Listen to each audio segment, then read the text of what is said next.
Yo, yo, welcome to the stream, everyone. Let's get straight into it. I've got time for 2 games today, so we should be on for 3 hours. There'll be, as I got to edit the Ted Peterson interview, which I actually had on Tuesday evening. That's the reason actually I missed your message, sorry, Fox, on Discord, because I was actually chatting with Ted at the time. Interview went really well.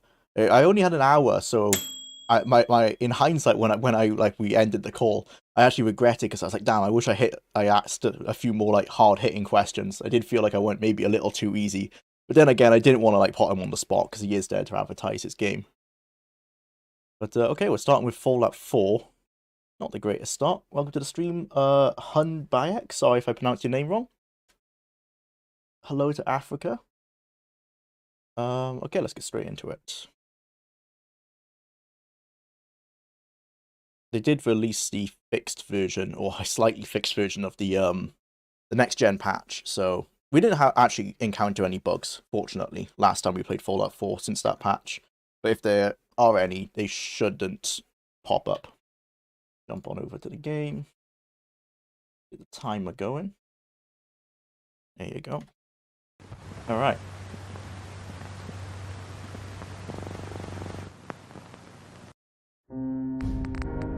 We only have, as you saw, we only have 72 hours left.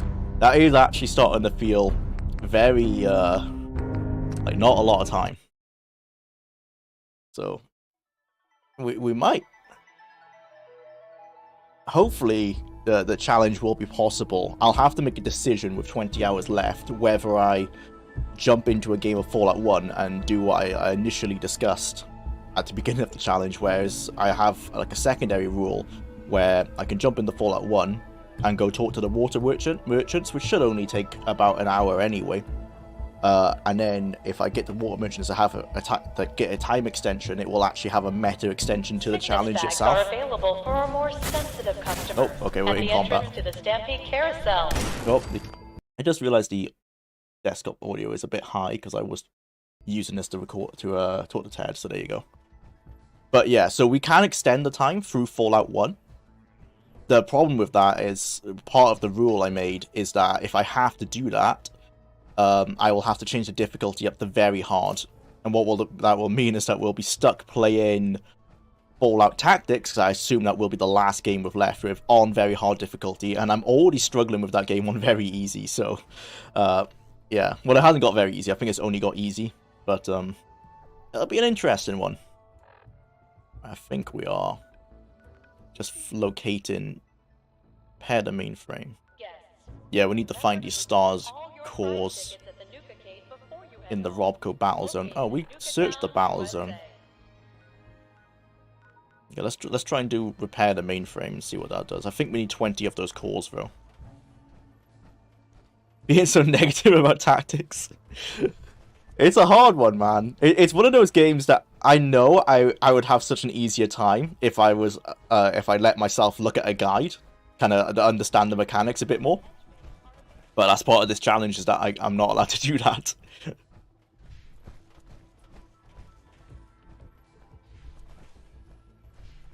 But I think I'll come to appreciate the game a lot more when I do a second playthrough, not on stream.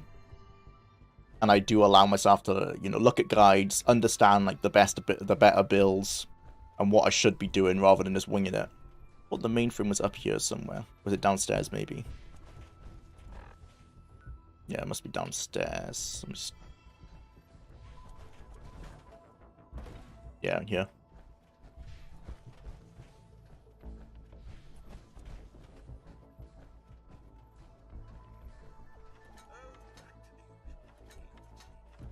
Is that enough? Well, it looks like visually enough.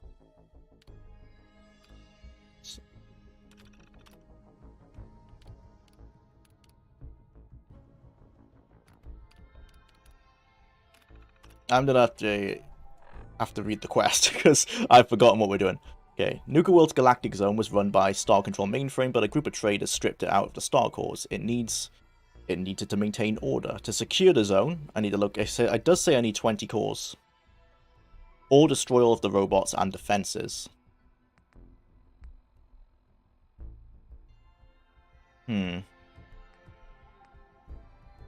It's just necessary.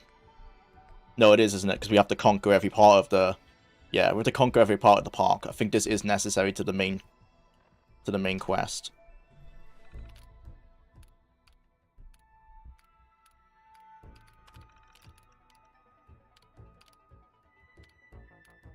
The iBots aren't too much of a problem. What would the difference to the Nucatron? Handy. Oh, is that just... I guess because I had all of those star cores, it allowed me to shut those down. Okay, well hopefully I made the good choice there. I think the Nucatrons are the Assaultrons, right? Yeah, of all the ones to shut down, I think the Assaultrons were more of an issue. Right, so I guess the map markers for these are just...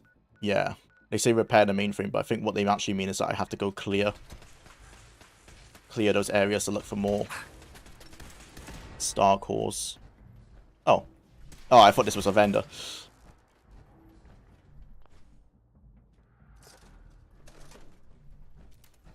Don't worry, man. New Vegas used to take me like 40 hours each run. Damn. Yeah, I'm gonna be stuck here for a while, but at least I know... Well, I was banking on Fallout 4. Generally, up until now, you can just follow the quest markers and not have much of a problem. This is a rare example where they are actually asking me to look around. So I'm not against from a gameplay standpoint. This is the best thing Fallout 4 has to offer, is actually exploring its world. It's just not very conducive with trying to play the game. How am I getting turned back on myself? Let's see what the actual quest says I need to do. Oh, it's optional to clear the galactic zone. Find star cores in the galactic zone. Outside the galactic... Oh, so there's some outside of this area? This is the galactic zone, I guess, right? Yeah. Ah. Is this... This doesn't... This is confusing, because that doesn't seem like it's a main quest objective, because they don't generally give you quests that require you to search around so much. It'll be a nice breath of fresh air from the standard quest design in Fallout 4. You have 2 levels? Oh. Yeah, thank you. It really doesn't matter because we're playing on such a low difficulty. Maybe we just do endurance. Just see what perks we can get. Oh, actually, yeah, it might be good to have either hacker or the lockpicking one. There's a lockpicking one under. Is it under agility? No. It wouldn't be intelligence. Locksmith, yeah. Yeah, if we go locksmith and we get 1 stage of hacker, that might help us just circumvent some things. Attention. This is now a combat. Oh, there's definitely going to be one up there. How do we get to those stairs?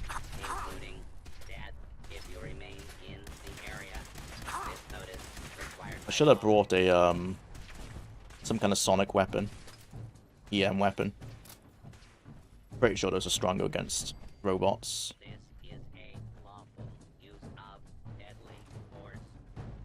Oh, I need steel, don't I, for the repair my power armor. Also, I'm not sure if you'll probably notice it on camera because you're just watching, but I'm not a fan of the new FOV because I can't run. Oh, we can use console, can't we? I can't run mods at the moment because of the constant updates. And I didn't check. They might have updated Script Extender. And actually, no, saying that, I think my FOV has been modified in the README file. So it should be on 90, but it doesn't feel like 90. Let me just check. 90.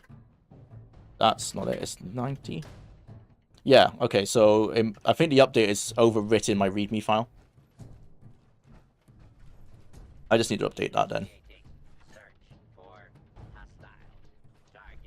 It's a lift. Whoa, whoa, whoa. It's a ride. God, this is a terrifying looking ride. Normally, these kind of drop rides do not. The queue doesn't look like this. Although, in my experience, they actually don't start at the top either. You actually get on at the bottom.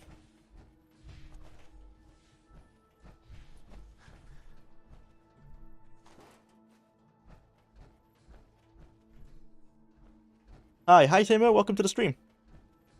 When Fallout 4 Capital Wasteland and Fallout 4 New Vegas eventually drop, I hope some Madland makes a TTW mod. That would be really good. To have all three of them. Oh, hello. To have all three, three Fallouts together. Of the modern Fallouts, the Bethesda the modern Fallouts. It's right there. Like, Kendall screwed us all. We only needed an hour or two to round up the cores, but that bastard wouldn't wait. I barely made it to my first console when I heard the shots. Defensive mode, and without the cores, he can't control it. Now I'm pinned down behind some godforsaken concession stand. I don't know what happened to the others. Unlike Coulter's gangs, the cores are used to power the rides and like the theater shows. So that's where we need to look. So this was maybe like bumper cars, so like on the water, bumper boats. Oh. Oh wait, what, that was a special. What was that? Yes. No, it's just a laser pistol. The naming scheme, man. For these mods. Improved, targeting, agitated, improved. Wait, why is improved of? Why has it got 2 prefixes? It's somehow even crazier than some of the ones in like Diablo 2. Improved, targeting, agitated, improved, automatic, laser pistol. Surprised it hasn't got improved at the end again. There's a turret somewhere.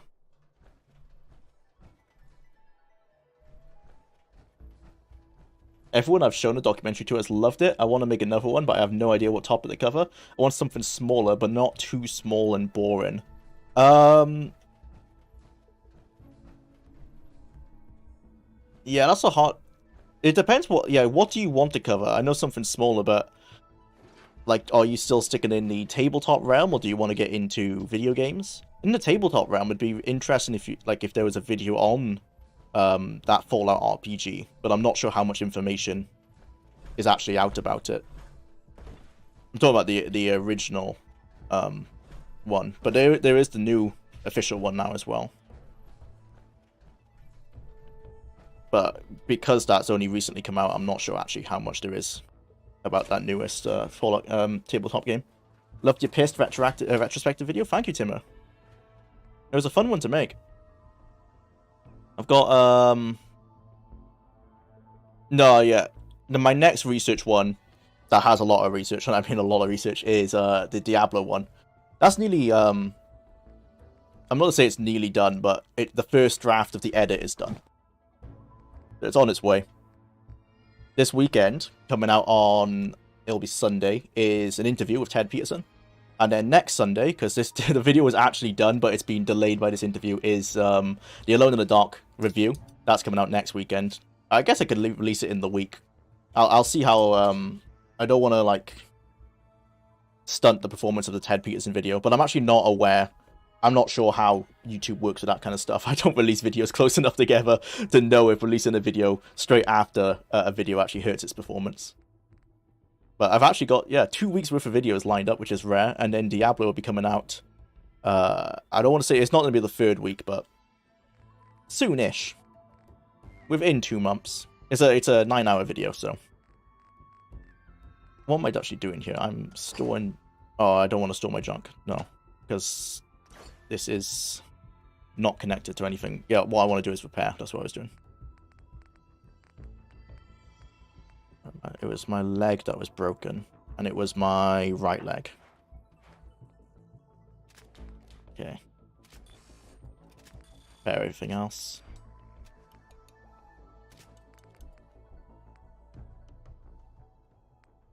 Is the helmet broken?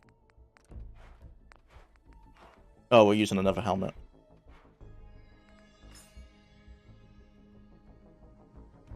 Can you ask Ted about... Oh, sorry, I've just Just had the interview on Tuesday, sorry. It's a shame. Can you ask Ted about the Daggerfall PlayStation 2 version? I wasn't even aware that there was one. I can, I've got contact with his PR person. I can shoot her. Let me make a note, actually, of your question, Timur. I can shoot her some questions, and hopefully Ted might answer some more. He did mention in the interview that if I had any more questions, he would be happy to answer some. So let me just make a note of that. Yeah, sorry, but the interview's already happened, but we might be able to get some more out of him, like over an email. Save a text file of your question. Ted question. Yeah, I somehow must have missed that in my research. I knew there was meant to be a Sega. Is it Sega Saturn? A Sega Saturn port of Arena. But I don't actually think any work ever started on it. It was just speculated from a Japanese magazine.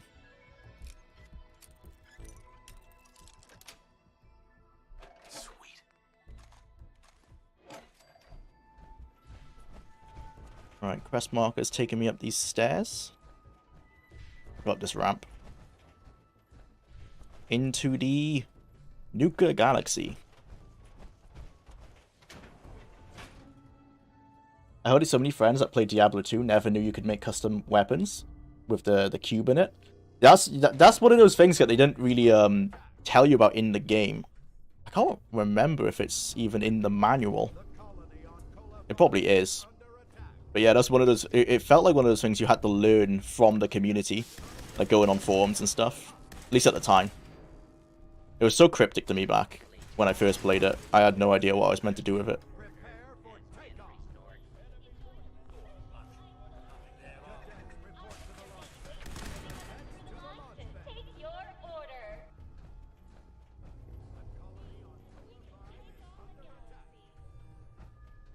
Okay. Hello?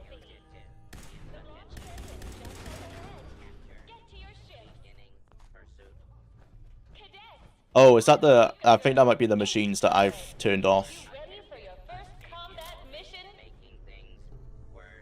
They're not gonna hide the cores in here, are they? It looks like this is a circuit box or something. Nice. No, just... Why is there military fatigues in a ride? Costume for the workers, maybe. Oh, we can shoot through the broken glass.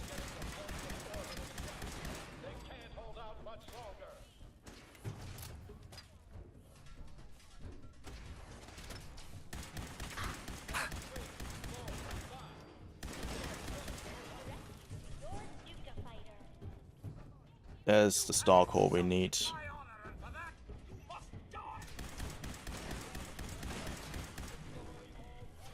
How do I get in there? Stairs. Maybe something over here? No. Ah, yeah.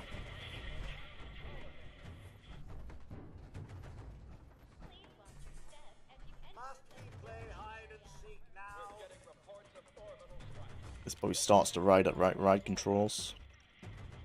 Multiple functions. Lighting. Activate.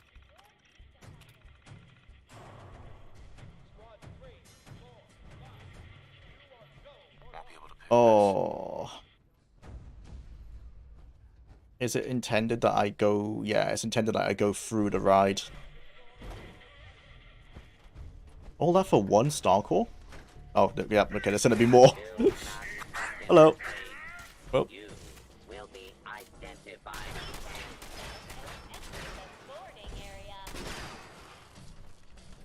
It's mad that these enemies are still pretty bullet spongy, even hit score real glitches. Even on this difficulty.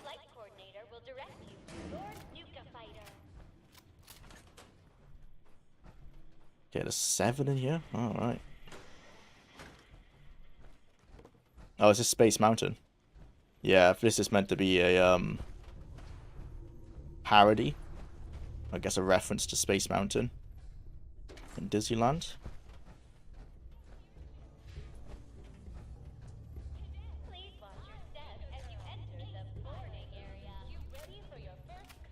I love the cube as a mechanic. It was extra storage, crafting material, crafting, smithing, and alchemy all in one. Yeah, I mostly just used it for, well, oh, the animatronics. I was wondering why the aliens here. I always used it just as extra storage. Took me ages to learn how to use the crafting.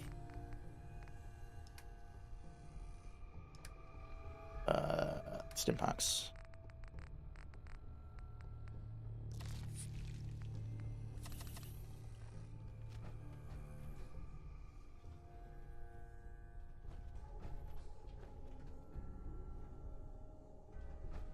Blue.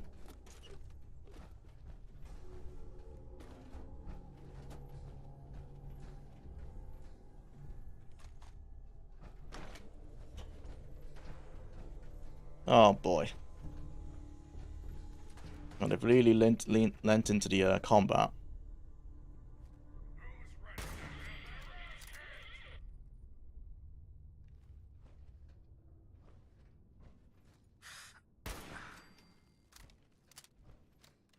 One more.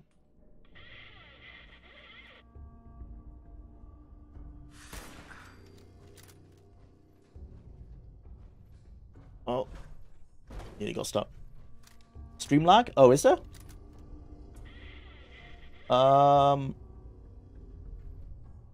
Is it audio lag? Pretty big lag spike going on. Huh, interesting. On my side, YouTube still says it's excellent, but it's not always the best at being accurate.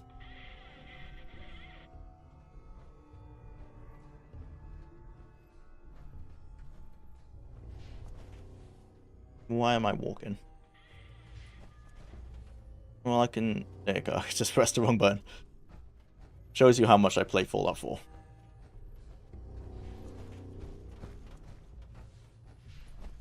I do love the original... I do have the original Josh Sawyer Fallout TTRPG, but I'm not sure what you mean with making a video of it. It's mostly just the modified GURPS. Yeah, but I'm not sure many people know about it, is the thing. Terranium. So I honestly think there's a good video in that. Like, if you advertise the video or like title it as being like Josh Sawyer's Fallout TTRPG, I think that would really intrigue people. But I don't know how much information there is available for that video, so I can understand like if there's really just not a lot to talk about other than it being a modified version of GURPS. I can understand why it might not be the best as a subject. But in terms of what people would be interested in, I think that has some legs.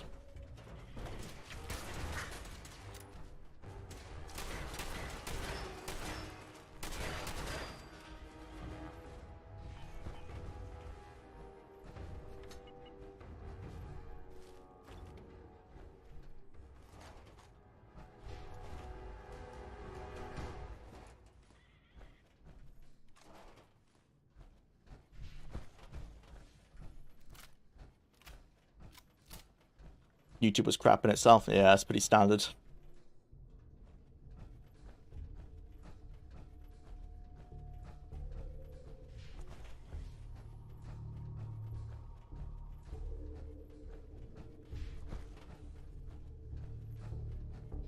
Okay.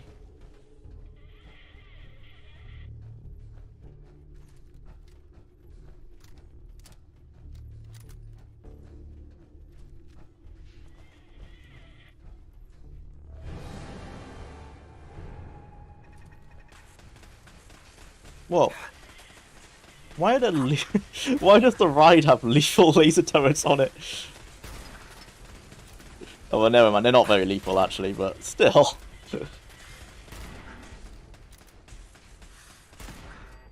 Damn, Nuka-Cola got terrible building ethics.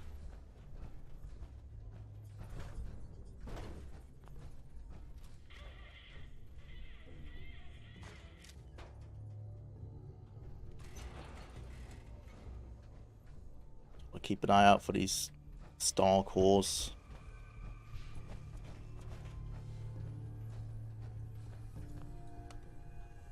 Oh, elevator. Whoa. Is that back to the surface? There must be a button to move this bridge. Oh, it's on the other side, it's there. Okay, well, shooting it didn't do anything.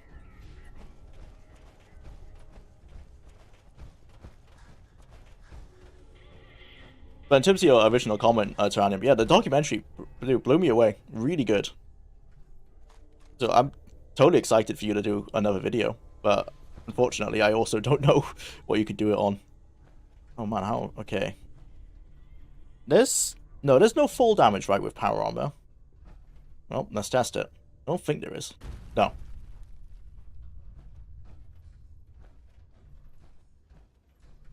Switch. No. No. Not a real one.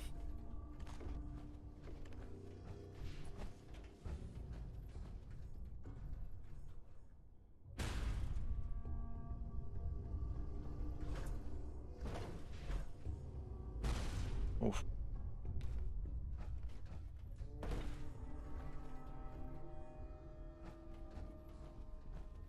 What are these? Is that just a glitch? It looks like the lighting for a star core, but it's not connected to anything.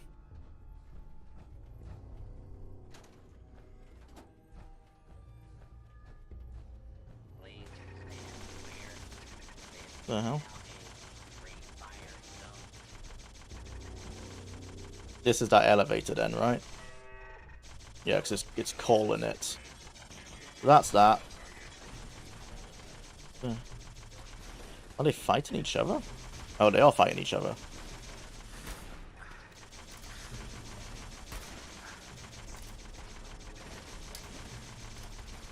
Ah, fucking throw physics.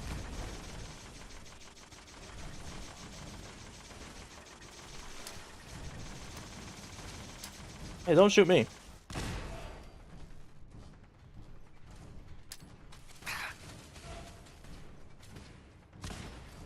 Okay.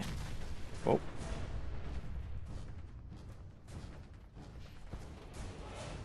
Another one.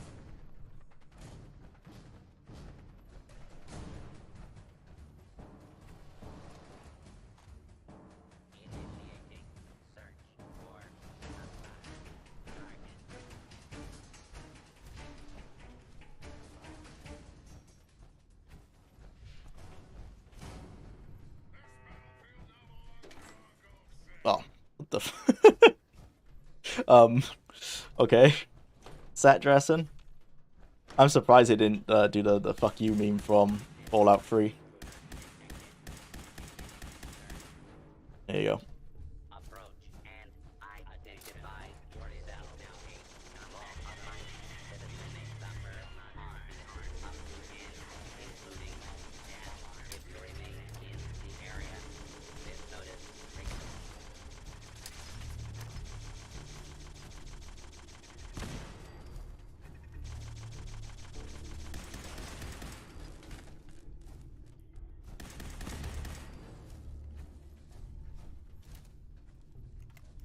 So, from what I can understand, with the lore, is that this ride had real robots fighting each other as the set dressing.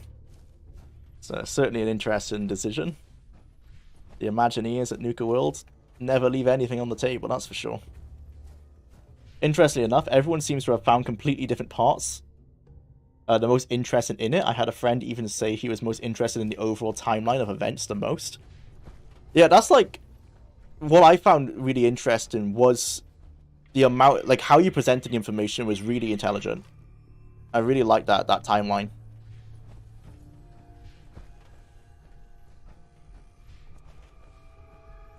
Just really highlighted the story. And for a lot of people, and myself included, I never really knew the behind the scenes of like how D&D came to be. So it's really insightful for that reason.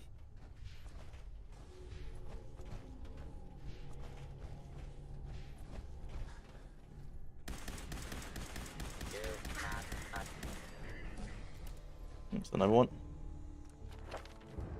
Can we get expert? Let's do lockpicks first.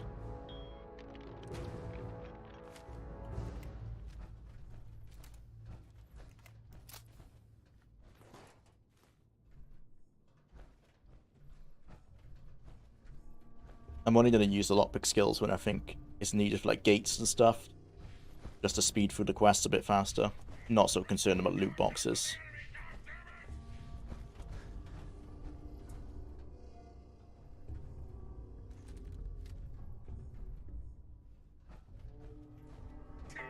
Oh.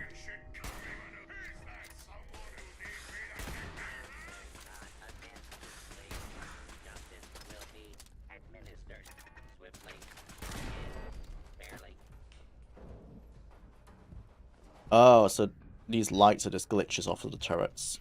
Alright.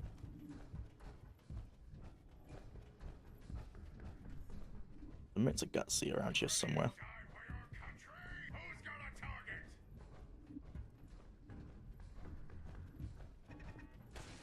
Oh.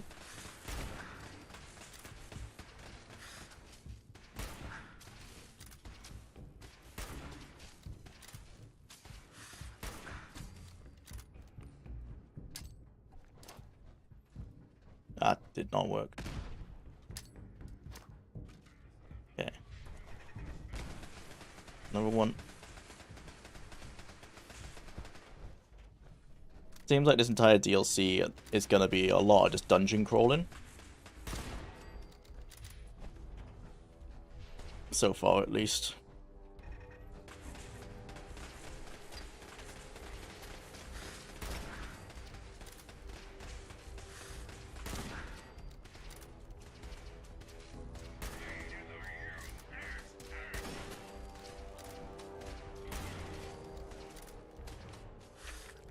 Hey, stand still. Show me your face. Ah, missed.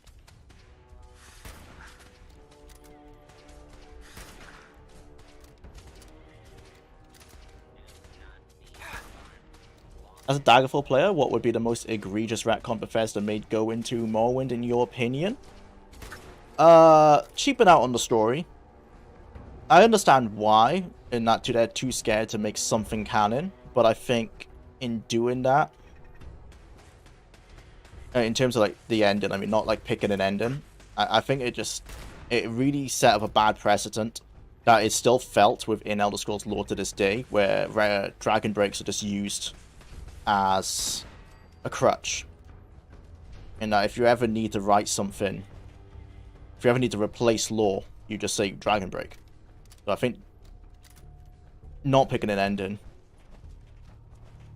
was a mistake. At the time, I can see why they did it, and I think it was probably a smart idea to not piss off every player by nullifying their own experience. But the implications for the lore itself going forward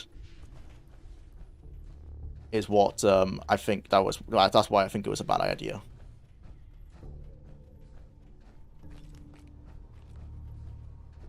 But I mean, Morrowind added a load of stuff that I'm happy to see. Like, I'm not too concerned that, for example, Knight's Orders, there was nothing to indicate that Knightly Orders were originally only an Iliac Bay thing, and that they should have been maybe across the entire of Tamriel, but seeing in Morrowind and then going forward, we saw that that wasn't the case, and it's now only Bretonic lore. And that's fine. Like, stuff like that, just like removing things that looked like they might have been a permanent gameplay fixture, like Knightly Orders. Made sense to limit the amount of factions. So you had something like 12 Knightly Orders. And even if they just condensed that down to a single Knightly Order, which I guess they kind of did with the Imperial Legion. Yeah, think about that. I guess the Imperial Legion was their attempt to condense the Knightly Order factions into a single faction. So there's certain things I think they did really, really good in removing some stuff from Daggerfall. And of course, Morrowind is where a lot of the... Well, not Morrowind, it was actually Redgod, but in Kirkbride, when he was brought on, you get a lot more Eastern influences and the less generic Western medieval influences. Wait a minute. This is back at the start of the ride. Oh no, this is just where you get off, right? Where you get off is different from where you get on. I think that's the case. So if we keep going through here, we should get where we need to be. Oh, no, this is the start of the ride. Never mind. Bugger. How do I get here?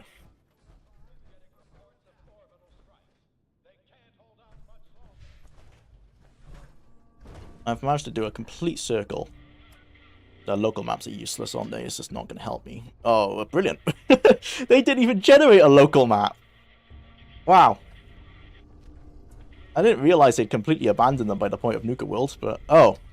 And never mind. Fixed it.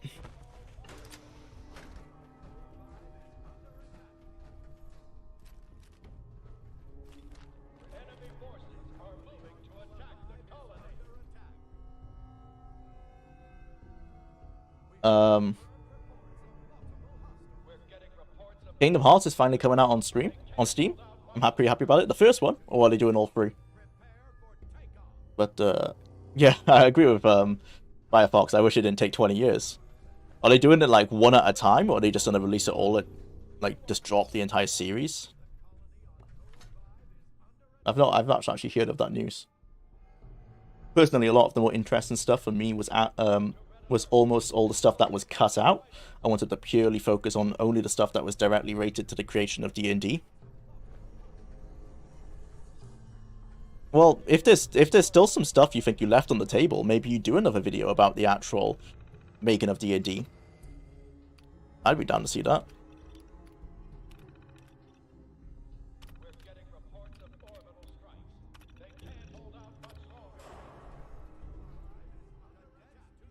Other examples you could think of which they handled the same problem better in other games? Yeah, generally just picking an ending, I think, is the best way to go about it. Like, so from Fallout 1 into Fallout 2, while the player is free to, say, kill everyone in Shady Sands, that's not carried through. Like, Shady Sands becomes the NCR. That was decided. You know, if you want to join the Great Khans and kill everyone in Shady Sands in Fallout 1, well, tough. That's not a canon ending. So I think just picking a canon ending is generally better for the sequels and for the writing.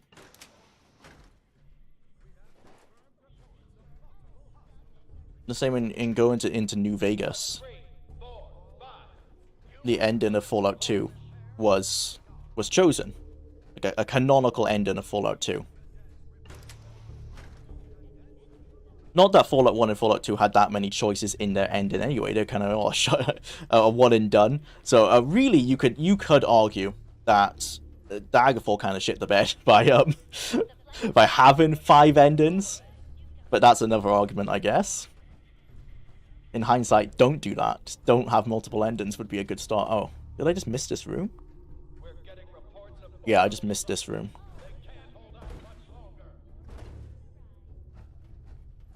But saying that, actually no, I'll leave it to the interview. So, but there's some interesting stuff coming in the Ted Peterson interview to do exactly with that question, and how Ted would solve it. Although he's also he is as vague as I am now, because he doesn't want to spoil the ending to the Wayward Realms. But yeah, some interesting stuff coming.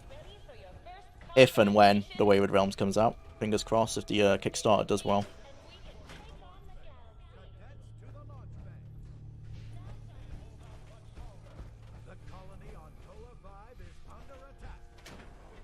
They're sold separately in 3 packages because Square want to squeeze the cow dry. Yeah, well, that sounds about right. But the whole kingdom is coming to is out? Oh, okay, cool. Well, I'm glad that they dropped them all at the same time, rather than like drip feeding them over like 1 per year or something ridiculous. But yeah, I'm not surprised that they're selling it all as 3 separate games, even though they are 20 years old. As you said, that is Square. So yeah, I shut these down, so that's why they look like that. Let's keep an eye out for any more rides. Oh, okay, here we are. Ah, so that's the drop ride. We've done that one. This is the main frame.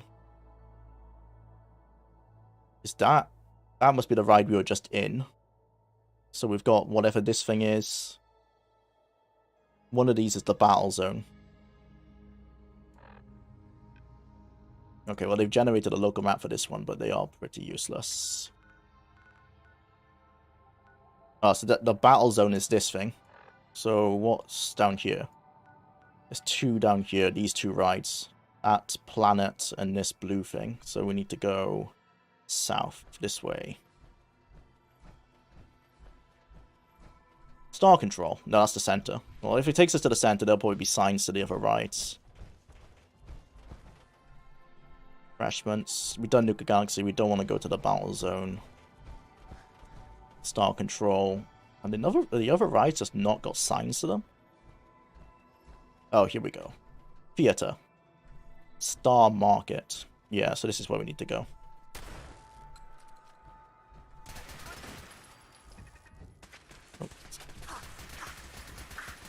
Oh, the iron sights on this gun aren't very good. I need to go to a weapons bench and get a red dot pot on this thing.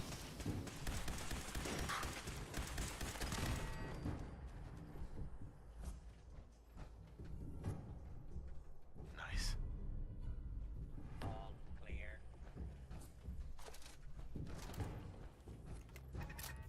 Oh.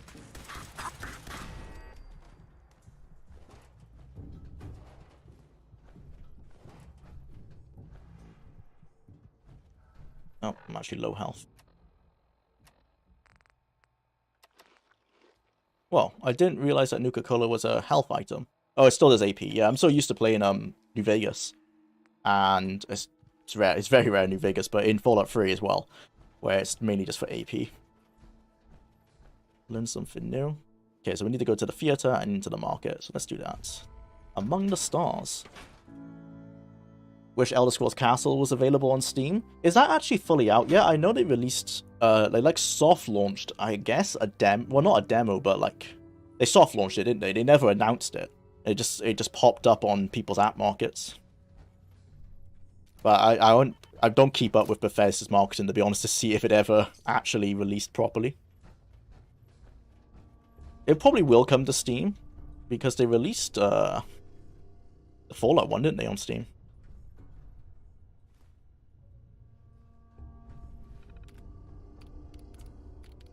Be law. Weird question, but is there a list of things you'll like to see me cover? At the moment, again, I don't know what you personally want to make, but anything to do with like tabletop stuff, because that seems to be like your niche at the moment. But of course, if you want to branch out, you can. But you're really good at the history stuff, so like maybe is there like a history of GURPS or a history of like maybe the history of how D&D became a D&D, like the iterations that happened between the different editions and what those actually meant for like the community, how the community reacted, that kind of stuff. I think there's a lot of interesting stories to tell with, for example, I know 5th edition has not been received well. I'm pretty sure you've mentioned in previous streams you're not a fan yourself. So like maybe there's something to talk about there, like about the changes between the editions and why people don't like them. So I think a lot of people, well, definitely myself, who is not too into the actual tabletop kind of community, I don't understand why 5th edition isn't as liked. I also don't know, because I'm not in the community, there's perhaps already videos that cover this. That might be the case. But certainly more history stuff.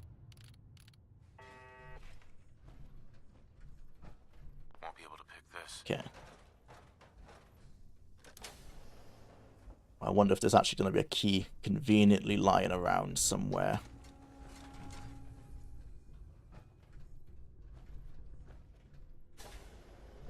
Oh, look at that. Oh, never mind.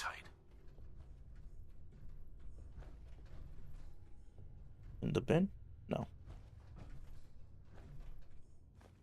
That might be it, though.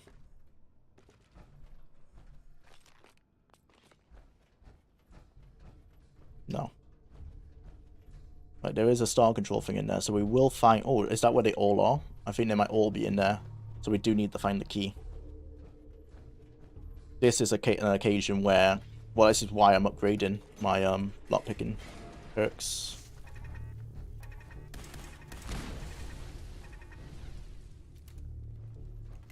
Like what all the different editions of D&D are? Yeah, something like that. Like what they all are and the timeline of how each one came to be. And if it's possible to find any history, like possibly interviews from the designers on those. I know Bruce Nevsmith has done a lot of interviews. But I'm not sure if he's actually personally responsible for a new edition or just writing material to do with certain editions. That sounds like, I know that sounds like actually a lot of work, but you could split it up. You know, you could do a series, like going from a first edition to second edition, going into like AD&D, the different editions of that and so forth.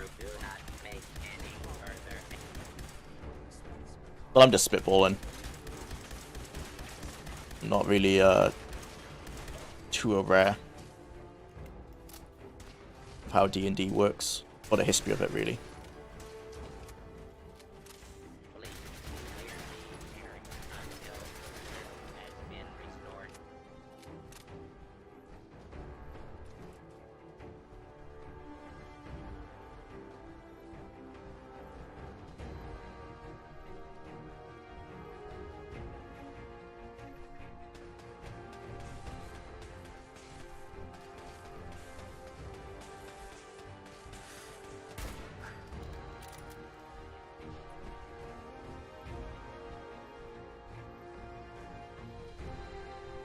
I can make a very brief summarization. No, this is a consistent thing now. Okay, well, it's a very brief summarization of the different editions. Be a thing for people who are confused about the editions and want some kind of surface level understanding of how they're different. Yeah, I think that'd be really helpful.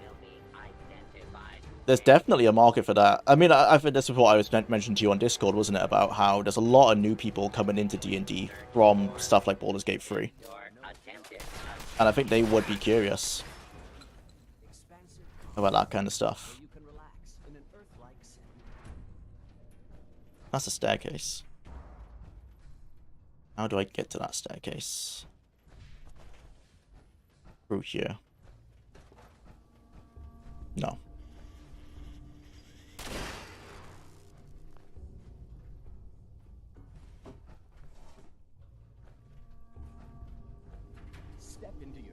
Whoa. Oh, gas?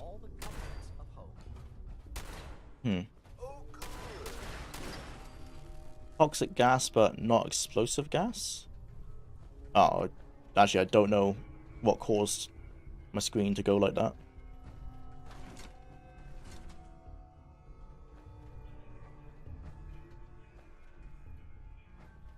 Why is this stealing? From who? There's someone here? Oh, there is someone here.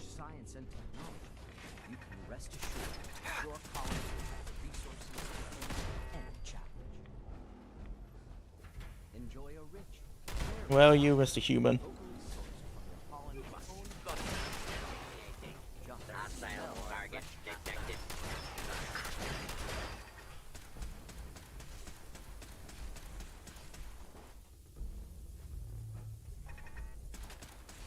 Out of ammo.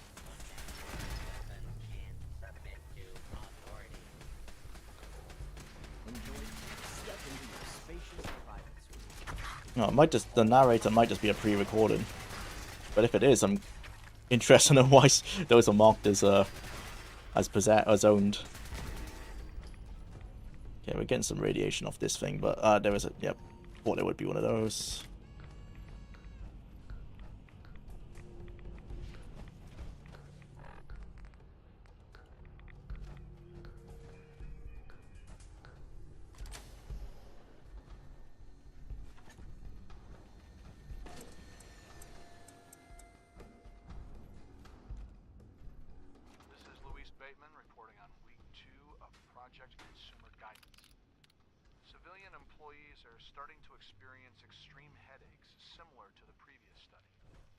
Luckily, the associated depression has not surfaced, so suicides aren't expected to be an issue yet.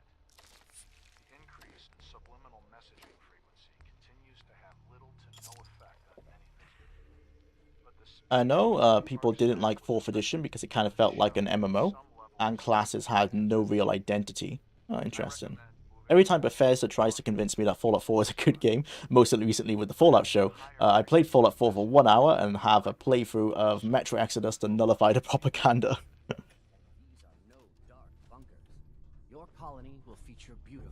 Yeah, it's common areas where you, with all I will say, having started a survival playthrough off the recommendation of Fox, I can understand the appeal of survival mode. But when I'm playing that, I am not consciously thinking of the game as a Fallout game, or as an RPG, I should say. I am playing it as a survival game, and it's fun in that way. When you play it completely as not intended, then it can then it can be fun. Bro, what is the amount of fake doors in these places? So we have Starfield.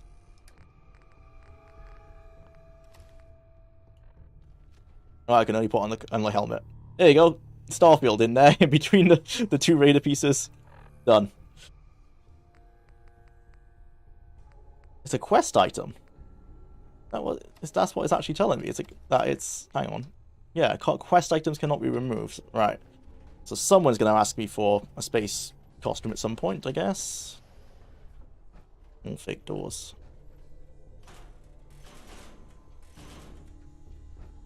Have you tried to play Stalker Anomaly as a survival game? I played the first 3 Stalkers. Anomaly is the newest one, right?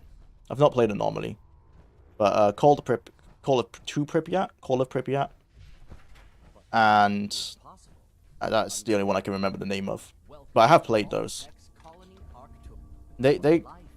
I've not played them as survival games, but they play out like survival games anyway. But they don't have the hunger mechanics and stuff.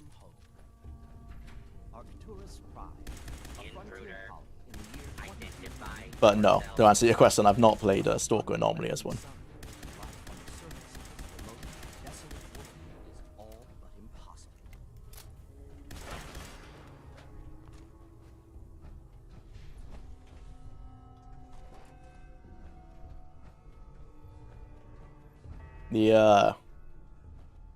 This ground, you know, the jagged rocks sticking out and pretty interesting design.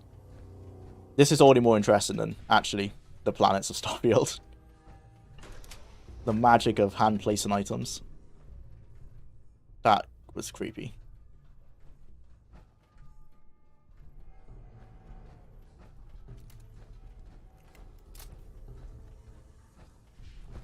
Join us on a journey into the future, where humanity has set out on a... Hey, it's the fast travel. It's the fast travel loading screen. Next planet.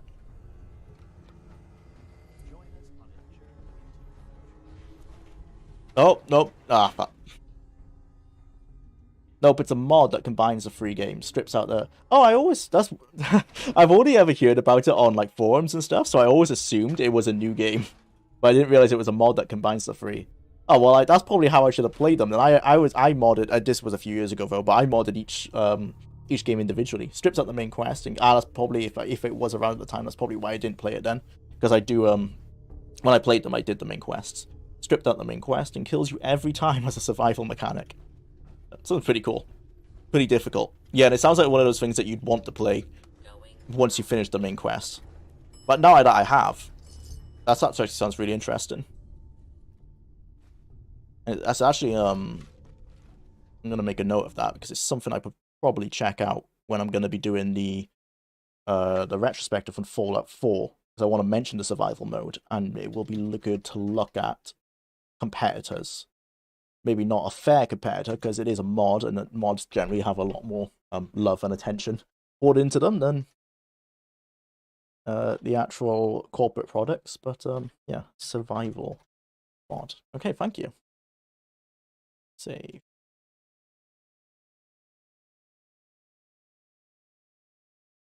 Survival game.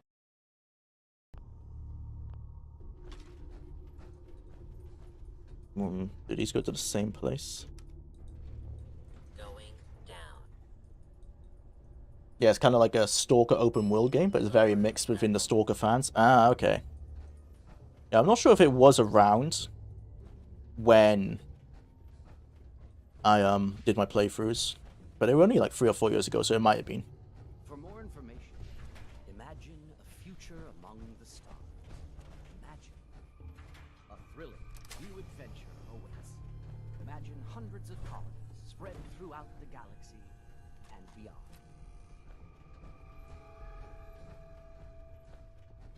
Every time a person mentions Starfield, Task Tracker is 16 times the lever. And with Vault-Tech's cutting-edge science and technology, Oh, we've been here. rest assured, your colony will have the resources to What the? face any challenge. Where did you come from? Okay, so we just never went that way. So there was that room. It was back this way with 3 star cores in it. Hydroponic gardens. Just smell. Step into your spacious private suite. Equipped No, with that's all not the it. comforts of home. Don't think it was upstairs, was it? And these No. are no dark bunkers. I'm lost. I'm officially lost. Wait a minute. I've done that. This is the little poison gas area. Should run through. Where was it? That's the nuclear reactor. Okay, I'm gonna run back to the main hall, and I know where it is from there. Imagine a future among the stars. Over here, over there. Sign up for the Vault program. I don't think we picked up the key for it, is the problem. And I don't have master lockpicking. Oh, we did. Alright. 1, 2. There's a third one. 3. 6 out of 6. Okay. Is that done? I'm gonna make a quick break. 34 minutes left. Right. Be right back.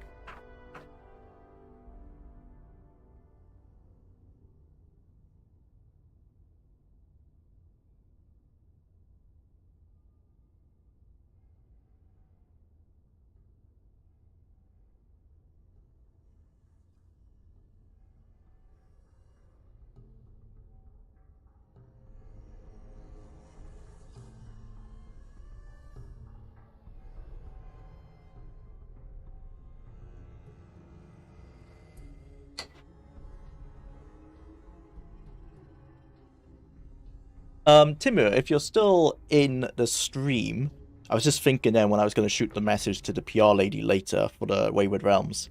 Is there a source for the PlayStation 2 Daggerfall game? Just in case Ted might need his memory jogged or something, you know? Because it might just be the case that he's not aware of it. So if there's some sort of source of where you've learned about that, that might be good just to send to him.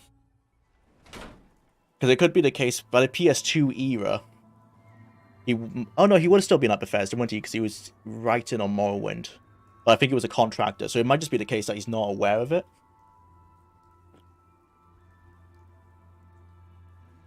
Because PS2 came out in 1999, I think. Or 2000, one of those ones. So he might have not been at Bethesda at that time if it was ever in talks. Anyone remember OG Fallout, aka Wasteland? Yeah, Wasteland just had a remaster come out. I say remaster, I think it was just an AI upscale. Well, it was a HD upscale of the original. It came out like 2-3 years ago. But I don't think it's very well known. It's one of those games that it's like, people know of it, but the amount of people who've played it is probably quite narrow. I've played it, I've never finished it. It's very old school in that it's quite brutally difficult. I've got a few hours in it, though.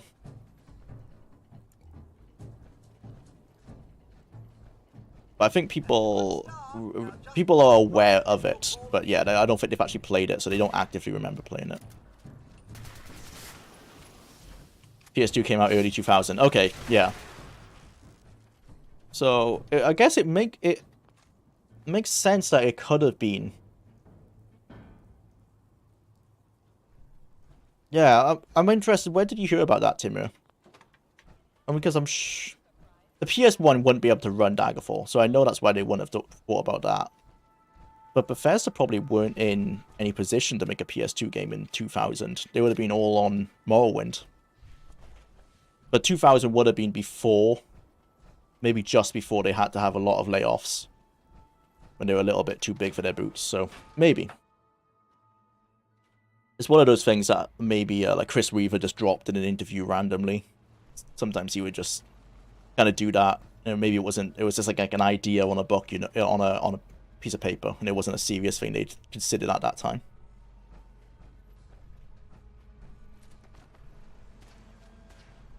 Just making a port for a 4-year-old game, it's not out of the question. Morrowind wasn't out at the time, so I would have thought if they were interested in making any game for the PlayStation 2, it would have been Morrowind. Before, of course, they realized there was no way the PS2 would be powerful enough for that. HD remaster is code for AI upscale. Yeah, but in I think the Wasteland remake came out before AI was a big thing. I think it actually might be hand illustrated. Like The Last of Us had a crappy remaster, yeah, and Indie Company is not gonna do a good graphical remaster. No, it did look. It was the case of it was essentially what I could understand. It's kind of like the Daggerfall Unity HD mods, where they took the pixel art and they kind of, you know, drew over it in Photoshop to smooth it out, make an illustrated version of the artwork. That's what the Fallout remaster. That's what the Wasteland remaster looked like.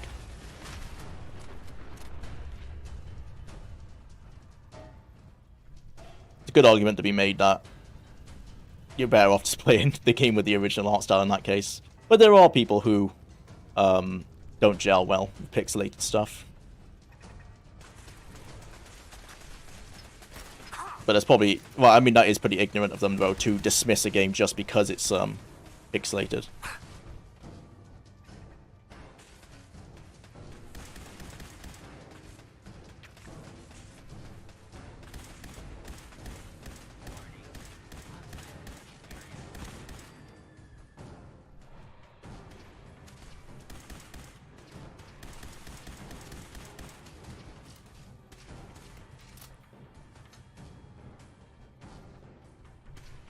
What movie's playing?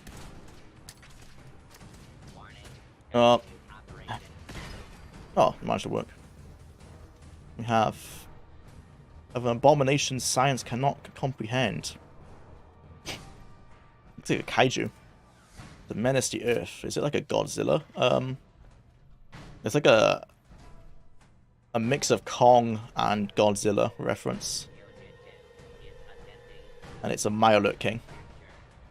Out the mist and the slime, and it's also, I guess, reference to the Thing. It's pretty much every 50s monster film combined of a time before the history of man.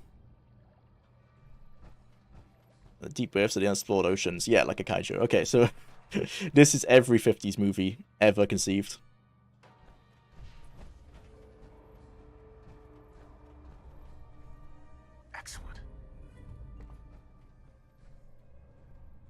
Witcher just copy-pasted Hank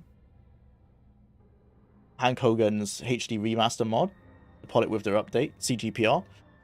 Oh, in the Witcher 3 HD remake. Or is it for the Witcher? I know they're doing the Witcher 1 remake, but I'm not sure. That's not out yet, is it? And I think that's in the Unreal Engine, but yeah, that's quite that's what people thought they were gonna do for the Fallout 4 next gen update. I'm surprised they didn't. I really anticipated that they would have just grabbed kind of like the top 10 Nexus mods and thrown them in.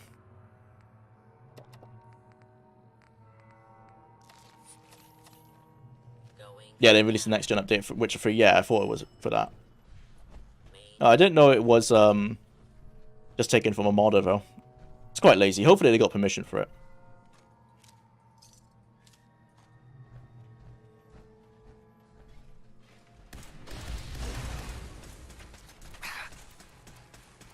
At least when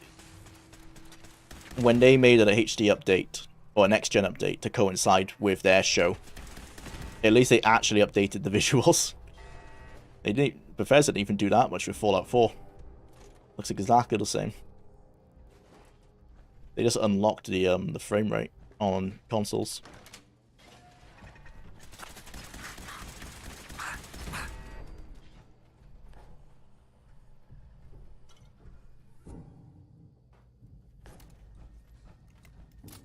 CDPR kind of sleeping on Witcher 4 now since Cyberpunk is so back. I don't blame them. Are they actually making another expansion for Cyberpunk, or is it done now?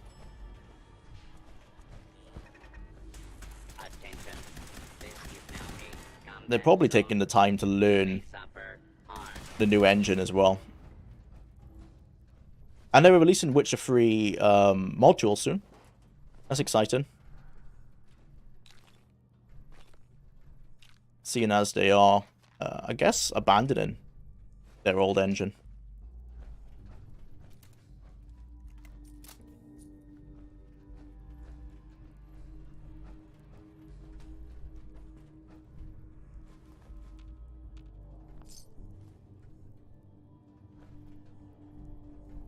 I guess crazy plunger lady. Alright, wow, okay.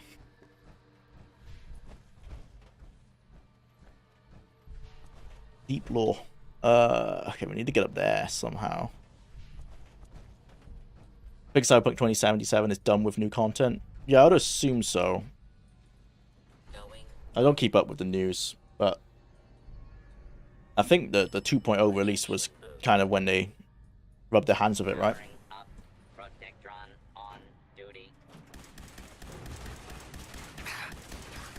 The Netflix expansion is now out. Expansion plus the DLC mods the main quest. Yeah, most of the modders who made good mods got hired as full-time employees. Okay, well at least I don't mind using modders' work if they're gonna actually treat them well like that. As I said earlier, like modders generally, not all the time, but they will often approach a game with more passion than sometimes the developers can, because they're not stuck under the heel of a corporate structure.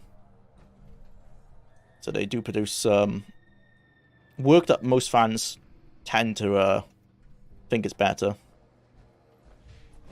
Not all the time, of course. There are many examples of that's not the case. Fallout: The Frontier being a prime one. As well as what I just said about the corporate structure could apply to those modders as soon as they're hired. They might also, you know, suffer from the fact of, like, now that they're working for the company and they don't have all the time in the world to make what they want to make, you might see that they their work might suffer because of that.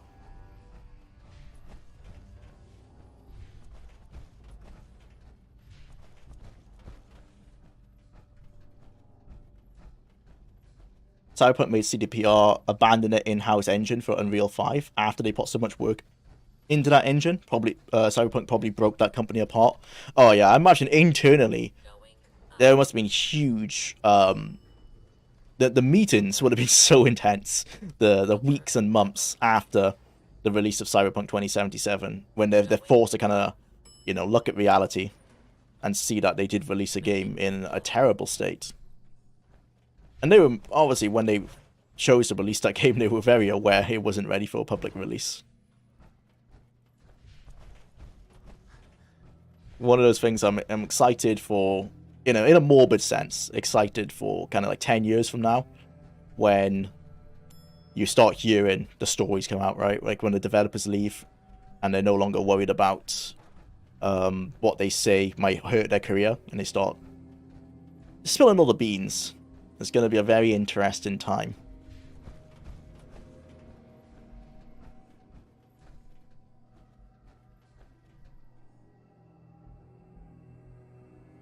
That's what was interesting when interviewing Ted.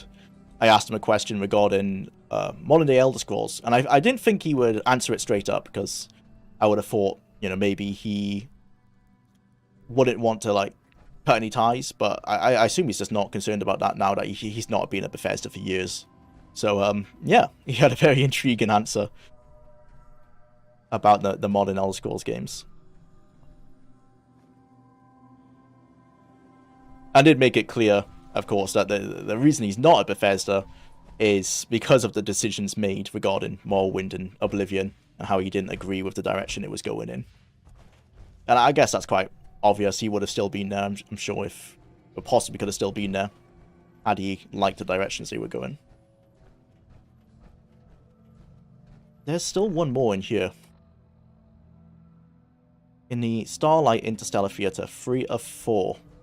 Just trying to get my bearings on this whole location then. So, got the theatre. I hate that the map only shows you, like, what's directly 30 feet around you. So we have been everywhere. So there must be a room. Going down. We've done this elevator. There's another elevator. Main floor. Yeah, I think they just both go up. I've taken that one into the main room. Let's try this one. Going up. Yeah, CDPR got a lot of bean spilling from ex-employees when 2077 released. Oh, I must have missed that. Oh yeah, we have been here. But excited for even more, in a morbid sense. Red Engine may look good on screen, but still slab jank underneath. The engine's quite old, right? Which I think they made it for Witcher 2. Oh, is this the console we might have missed? No.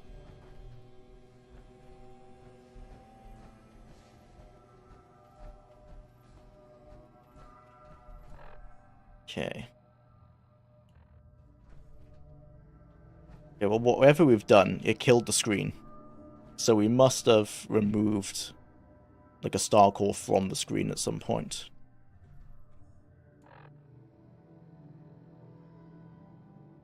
I think we have been in that room down there. Let's just check. Yeah, we've been in here. Let's just run around it. Look up CDP, Project Red Glassdoor reviews if you want to be depressed. I'll make a note of that now. CDPR. Glassdoor. That's always an interesting thing about Bethesda. Up until, even after Starfield, a lot of employees still have a lot of positive things to say about the company. More you can say, it doesn't seem like mismanagement is a concern for a lot of people. Some people have said some stuff, though. There's not an animator, he was a 3D modeler. He might have been an animator as well. He's got Joshua Loeb, or it's Joseph Loeb. I might have got that wrong, but he just made a YouTube channel recently. He said some stuff, but it's generally not too negative. But yeah, Bethesda, comparatively, doesn't have too poor reviews from people working there.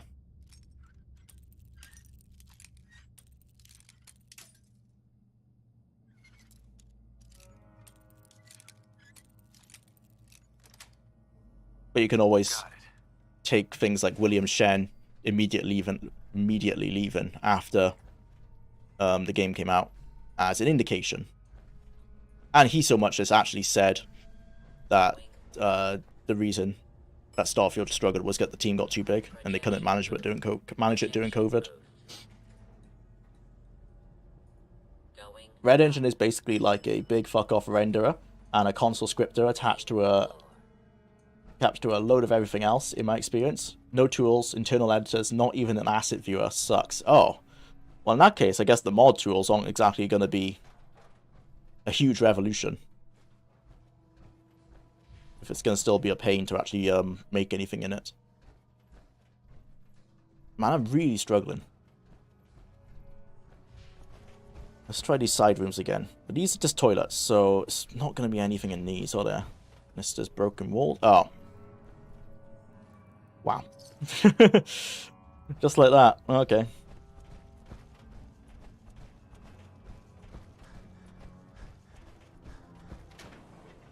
So in this entire hour and a half, we're only going to be able to do the one galaxy section, I think. And we might not even finish it. Have we got 20 yet? How many did we have?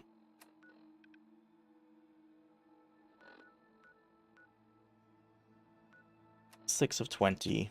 Mix. We need 14. We have... what are they called? Star. Oh, bugger.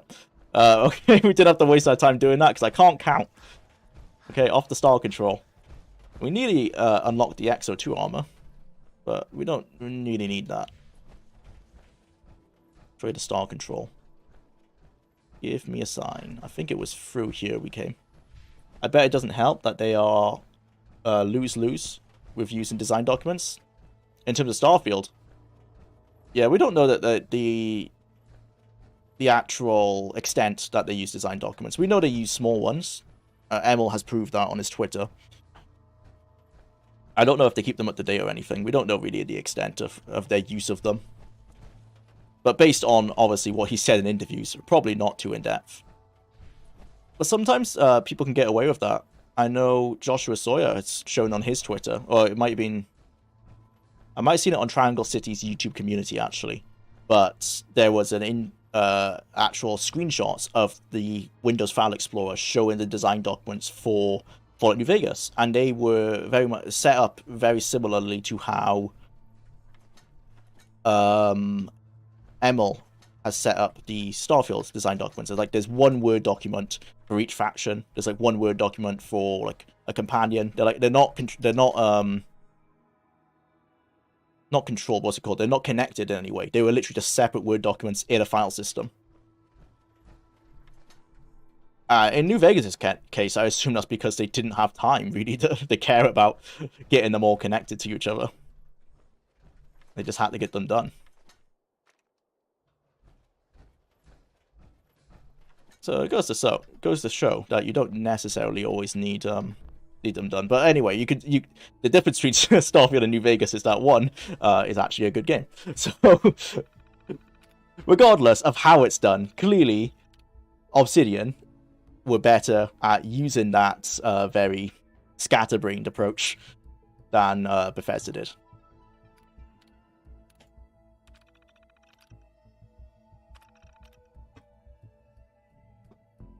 That's because it's individual chapters of the game design document split into separate files. Yeah, but that's how Emil appears to do it. He did, after like everything happened with the Patrician video came out, he did make a post basically saying like, oh, today I'm staying at home to work on design documents, and then he was being snarky, being like, oh, what, you think we didn't use them?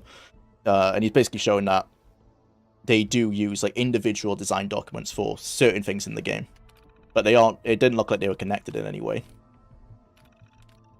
But all that proved is that they used them. It didn't prove that they followed them or that they were good in any way. And we could tell that they weren't very good because of the final game.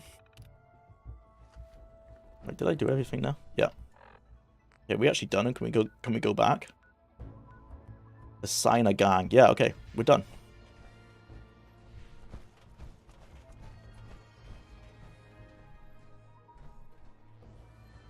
Upstairs. 100% Emil was lying. The documents are either empty or created those for the Twitter post. That's possible. It's very possible. I wouldn't be surprised if what they do is that the design document is kind of like an initial bullet point of like what they want to do, and then they just never go back to it. In which case, it's not really a design document. It's like they have a meeting, they write down what we want to do, and then that's it. Which gang did you want to make assign to Nuka World's Galactic Zone? No, I can't remember what they're called. And it won't let me exit out. Bugger. Yeah, Pack were the cannibals. Or like dog fighters. So they're like clearly written to be evil ones. So not those ones. Which were the ones that were like super goth? I didn't like those ones. Can't remember if it's the Disciples or the Operators. Bugger. Well, I'm probably going to get it wrong. I'm supposed to do Disciples. Can't tell from that flag, but I didn't like the Pack, and I didn't like whoever the super goth ones were. Alright. Master locks. Nice.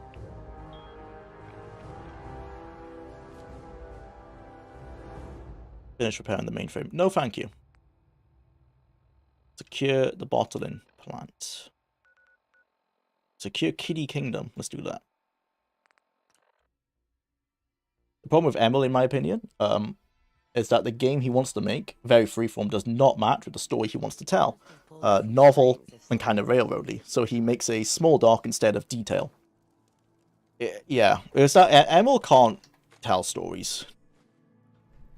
Well, like you said, like maybe if you give Emil a very linear game, maybe he could. I mean, the Dark Brotherhood questline is still, from Oblivion, is still okay, but I always thought the Dark Brotherhood questline was super edgy in how it was written, and the good parts about the questline isn't the actual, the writing, other than, I guess, the twist at the end did catch people off guard, but more so the actual quest design. And that's the thing, like, Emil is good at certain things, and it's specifically level design, and that is actually what he, I not want to say he's qualified in, but that's what he was hired to do. He was a level designer on Thief 2, and I think he was hired at Bethesda straight from that. And I think the Dark Brotherhood questline proves that he's good at level design. Like, the actual, he designed the quest right in the house, the murder mystery quest. Like, he did that. I think most people would agree that's a pretty cool quest. So he has a place at the company. He can do cool things. I just don't think he's a very good head of department. Or very good at management the entire game.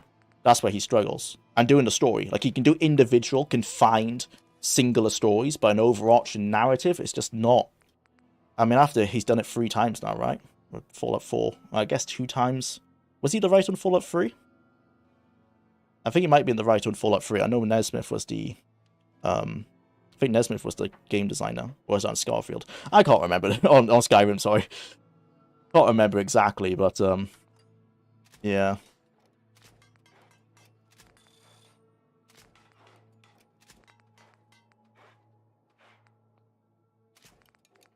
Well, they say you get promoted to the point of your own incompetence. Perhaps you found Emil's spot. Yeah, I think that's the case. I think it's the case is that Emil was hired because he was good at his job. And then, whereas people raved about how much they loved his Dark Brotherhood questline, he got promoted probably too high out of that. Hi, folks. Hi, big, long, random name. Welcome, name man, sorry. Welcome back to the stream. Right, off the Kiddie Kingdom. Yeah, he was the writer on Fallout 3. Yeah, I think that's when he proved that he's not that good at like an overarching narrative or main story. Give the man some small quests, he'll make some interesting stuff. And get someone who has, who's proved himself on other games. Try and poach someone. I think that's something Bethesda needs to do more as well, is when they hire from outside the company, they don't seem... I can't remember a time they've poached like a high up, like someone who is decorated in their field. They tend to, it seems like they hire pretty low, and then they train and promote you from a lower position. And when you're making AAA games that cost millions, multiple millions of dollars to make, maybe invest in not just Hollywood actors like they've done in the past, but actually getting some A-tier people in different job positions. At least in writing the main story. Emma should be the lead writer for Tetris. I can't wait when you gotta find your family, your lost family member. And the only way to find him is to solve as many Tetris levels as you can. And to tie it all together, there'll be some kind of Bible verse. Yeah, when you start up your first Tetris level, it'll introduce you to a random Bible verse, and then when you finish the game, that Bible verse will play again. You'll be like, oh my god, it was all connected. So smart. Do you enjoy that lovely glowing mist? Feels great to us. Why, we've got sprayers all over Kitty Kingdom to keep you cool. Which one's the legendary enemy? Oh, this guy. You don't look legendary. You can't even move.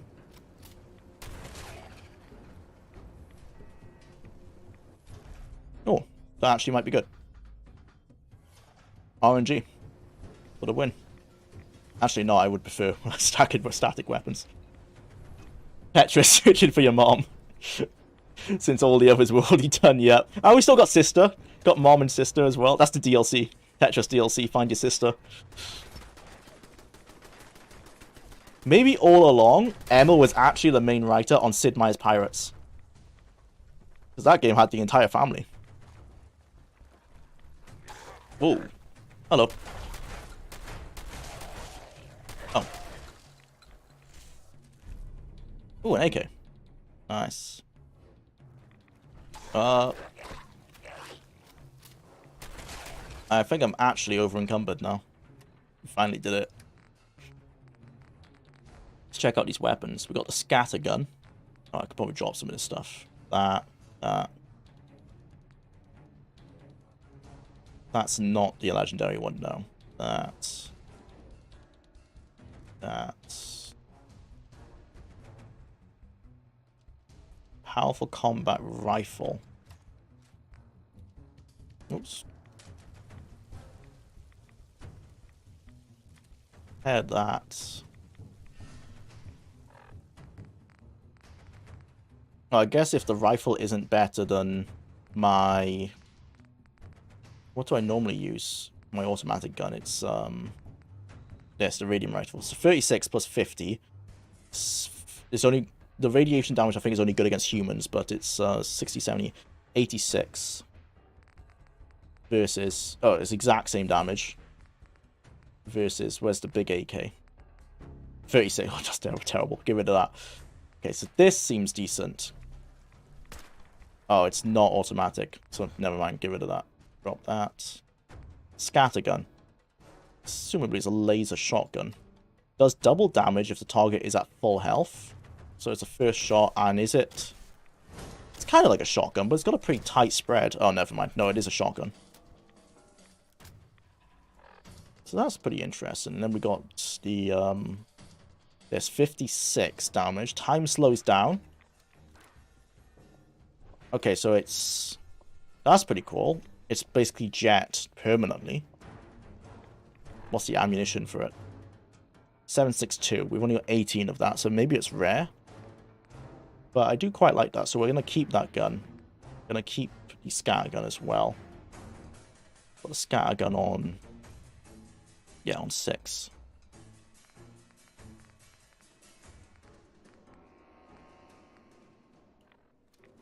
Okay.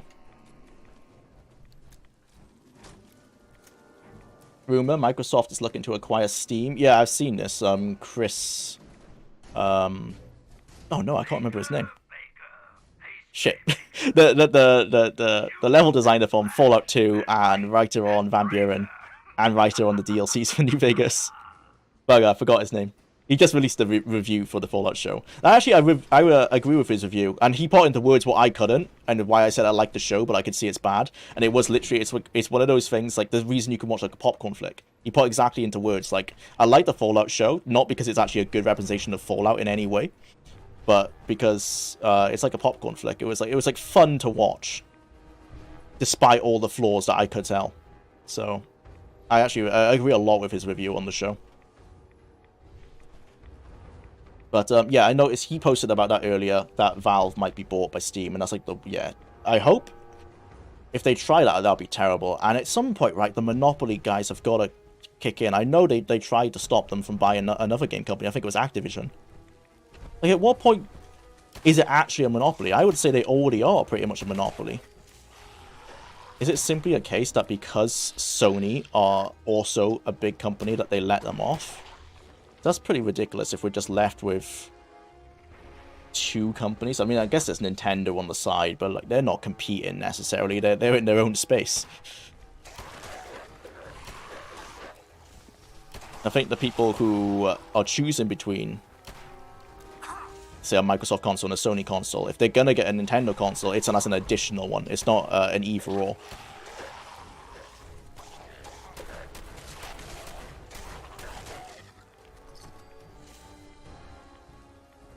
Even if you cut out the Fallout 3 from it, it is one of the worst written things I've ever witnessed. That doesn't make it not fun, though. I mean, fun's just like such a subjective thing, right? Yeah, the writing was not very good. And the pacing was terrible, and it really falls apart about episode 5. But I still had fun watching it.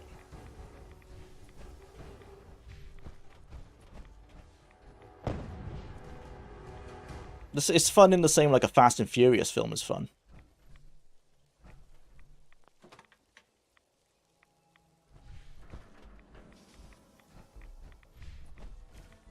Well, not actually in the exact same way, because a Fast and Furious film is like an action romp, you know. It's fast-paced, and it's kind of taking you for a ride.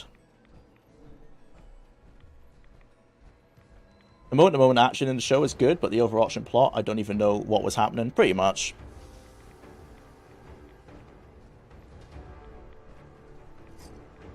I mean, Steam Deck is already a thing, and SteamOS, yeah. But that's you know, the SteamOS has the Steam that the Steam Deck uses is Linux, yeah. You can install SteamOS on any computer. There used to be the whole Steam, what do they call it? Was it the Steam machine? Or the Steam box? I think it was the Steam machine. That kind of died very fast. Okay, so what are we actually doing in Kiddie Kingdom? Secure the tunnel. Oh, is this it? Secure the tunnel, secure the theater. Ah, okay. I'm just on the complete wrong side. Do ghouls give off radiation damage? Yes, but it's because I'm wearing power armor, it's very minor.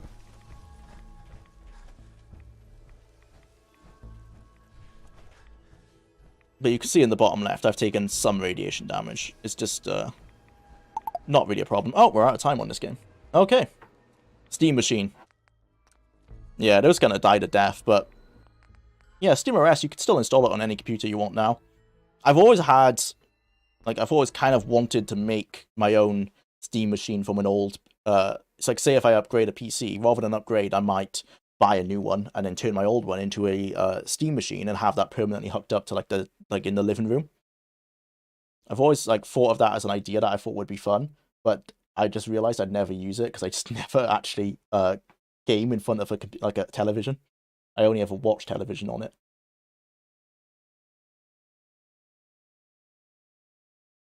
If I'm gonna game, it's always on the PC, so I just don't think I'd actually use it.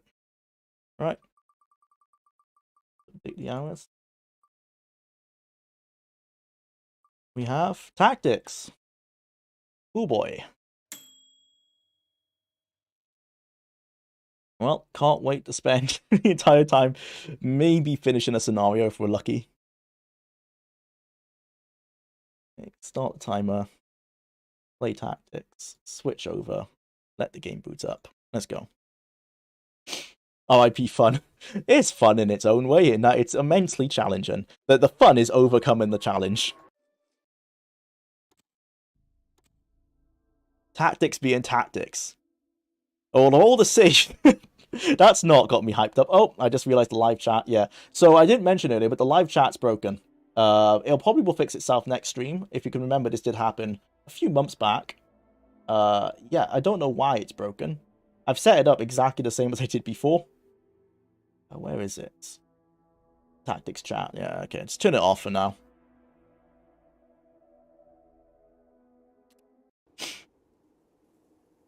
The fun is staying awake. Maybe for watching it, yeah. I can't imagine it might be the most interesting thing to watch, especially if you don't know what's going on. Right, so was it the case that it was just difficult? Stitches are radiated, that's not... oh.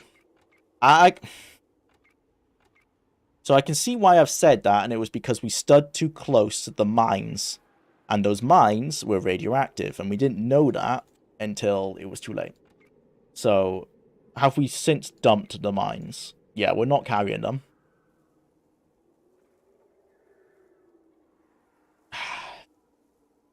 The radiation sickness is assuming is what... yeah, shit. It's affecting all our stats. Mm-hmm. Bugger. Right. Do we have enough radiation meds? I assume we don't, and it's why I've said tactics being tactics. Yeah. Oh, well, my save was very accurate. Tactics is being tactics. What are you doing?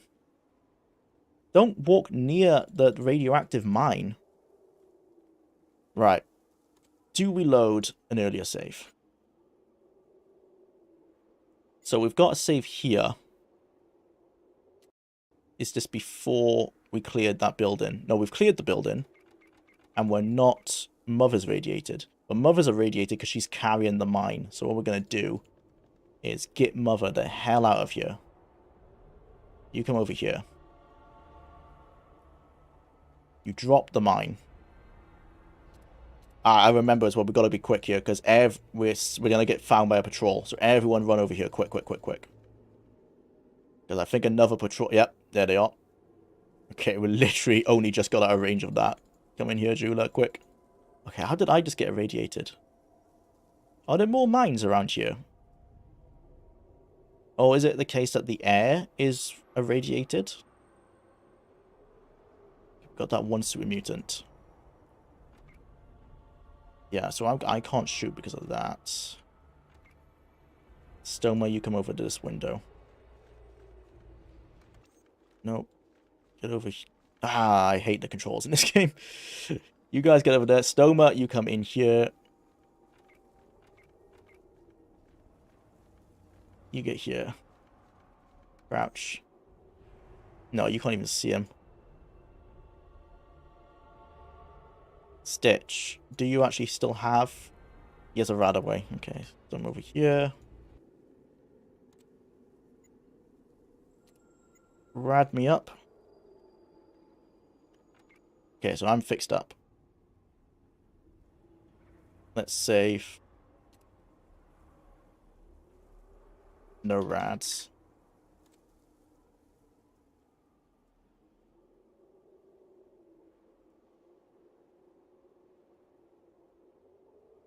Did that mutant? He must have gone back to his patrol. Yeah, okay, so he's gone back to his patrol, which is fine. So everyone's still stay undercover. We're going to send Mother around to pick up all the loot. And the Steam controller was reborn in the Steam Deck. Has an updated Steam controller in it. Yeah, with the tactile thumbsticks.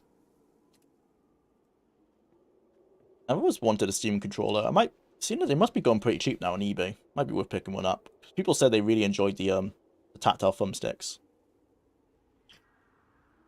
Saying that though, I did just only recently buy a new controller, so might hold off actually.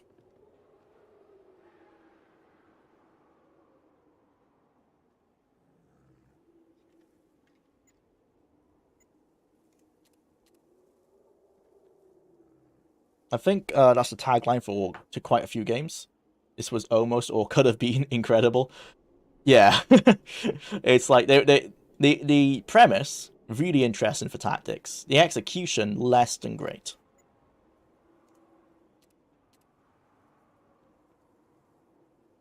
Okay, if I remember, we were actually at one point. Yeah, so the Browning M2 it does more damage than Stoma's M50. Is it M50? M249 Saw. Sorry, but he's not strong enough. You need a strength of 9, got a strength of 7. I think it's 8 when he's not irradiated. He's not strong enough regardless. Probably when we get power armor though, then we're sorted. Wait, how's he... Wait, why is... Oh no, why is everyone getting radiation down? What the hell's going on? So... What is going on? What's radioactive around here? The map hasn't mentioned anything about this, I don't think. Scouts have marked this area as heavily saturated by enemy patrols. No mention of radiation. So what's going on? Are the mines that radioactive? It's like we're still in the scope? Is it these? Is that a nuclear bomb? I know this pipe is here, but we're so far away. Those are explosive barrels. Yeah, is it... I mean, I can see there's like a slight green glow there. Is it just a case that we are running through an irradiated area? I wish there was a bit more telegraphing on what the hell's going on. It's also interesting that the death claws are not actually immune to radiation.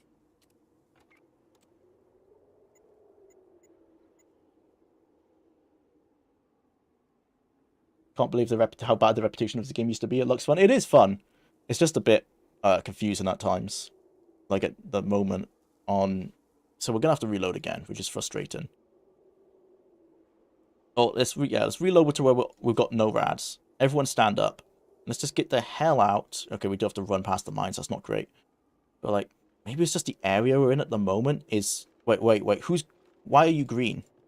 Wait, what the hell is on Dillion that's making him green? Is Dillion radioactive? Is that just the case because he's a ghoul, he emits radiation and we're getting irradiated off of him? Is that the mechanic? I think that's the mechanic.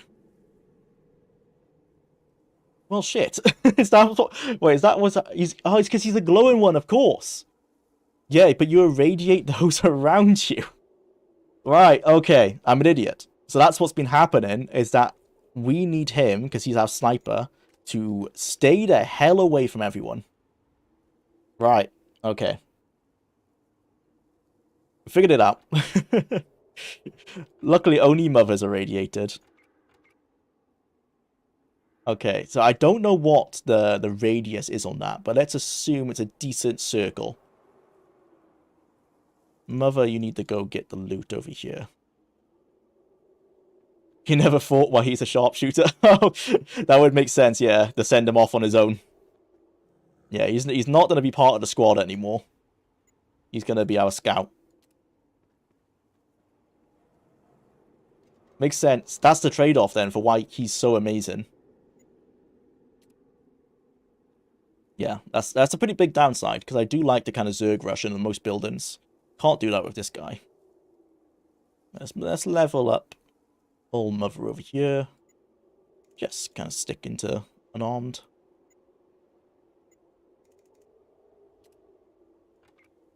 Right. Dillian then. Are you good at stealth? You couldn't be worse at stealth. I guess it makes sense. He's literally glowing. Okay. So he's not a very good scout. As you can see him for miles. In that case, then, we're just gonna kind of run him this way. No point sneaking. Can he run into this pipe? No. They can run behind it. Let's see if we can take some pot shots. Is his perception high? His perception is the best I've ever seen. So, if we have to go and kind of just like lie around here, what he can do is act as a pair of CNIs for us. Now, there's no point even trying to sneak, right? Because, yeah, he's not going to be able to. With his perception so high, I'm going to assume if we kind of stick him here, you stop there. But you lock that direction. He should be able to see anything running back and forth here. I'd assume they would probably start shooting at him anyway, because he's not well hidden. So if that's the case, we can't see a patrol right now. Got an NPC over there. So I'm gonna start running everyone west, not standing in that puddle. Probably should heal up, actually. Yeah, I'm gonna save just in case old Ghoulie over there gets shot at. But Stitch, you need to heal everyone up. Starting with Cruel Drav. Kind of grindy in some places, but tactics is like the Star Wars prequels. What comes later makes them better. Oh, I see what you mean. Yes, in that yeah. The later games in the series certainly do make... It makes you appreciate tactics more. At the time, I can understand why people didn't like it, because they'd come from Fallout 1 being one of the best received RPGs of all time. Not the best, but one of. Fallout 2 being a little bit less as well received, but still very much adored. So, in comparison, this was clearly a fall-off. But then when Brotherhood of Steel came out, this got bumped up, and then when everything happened with the modern games, this got bumped up even more. Yeah, it makes you appreciate what you once had. That's for damn sure. Single.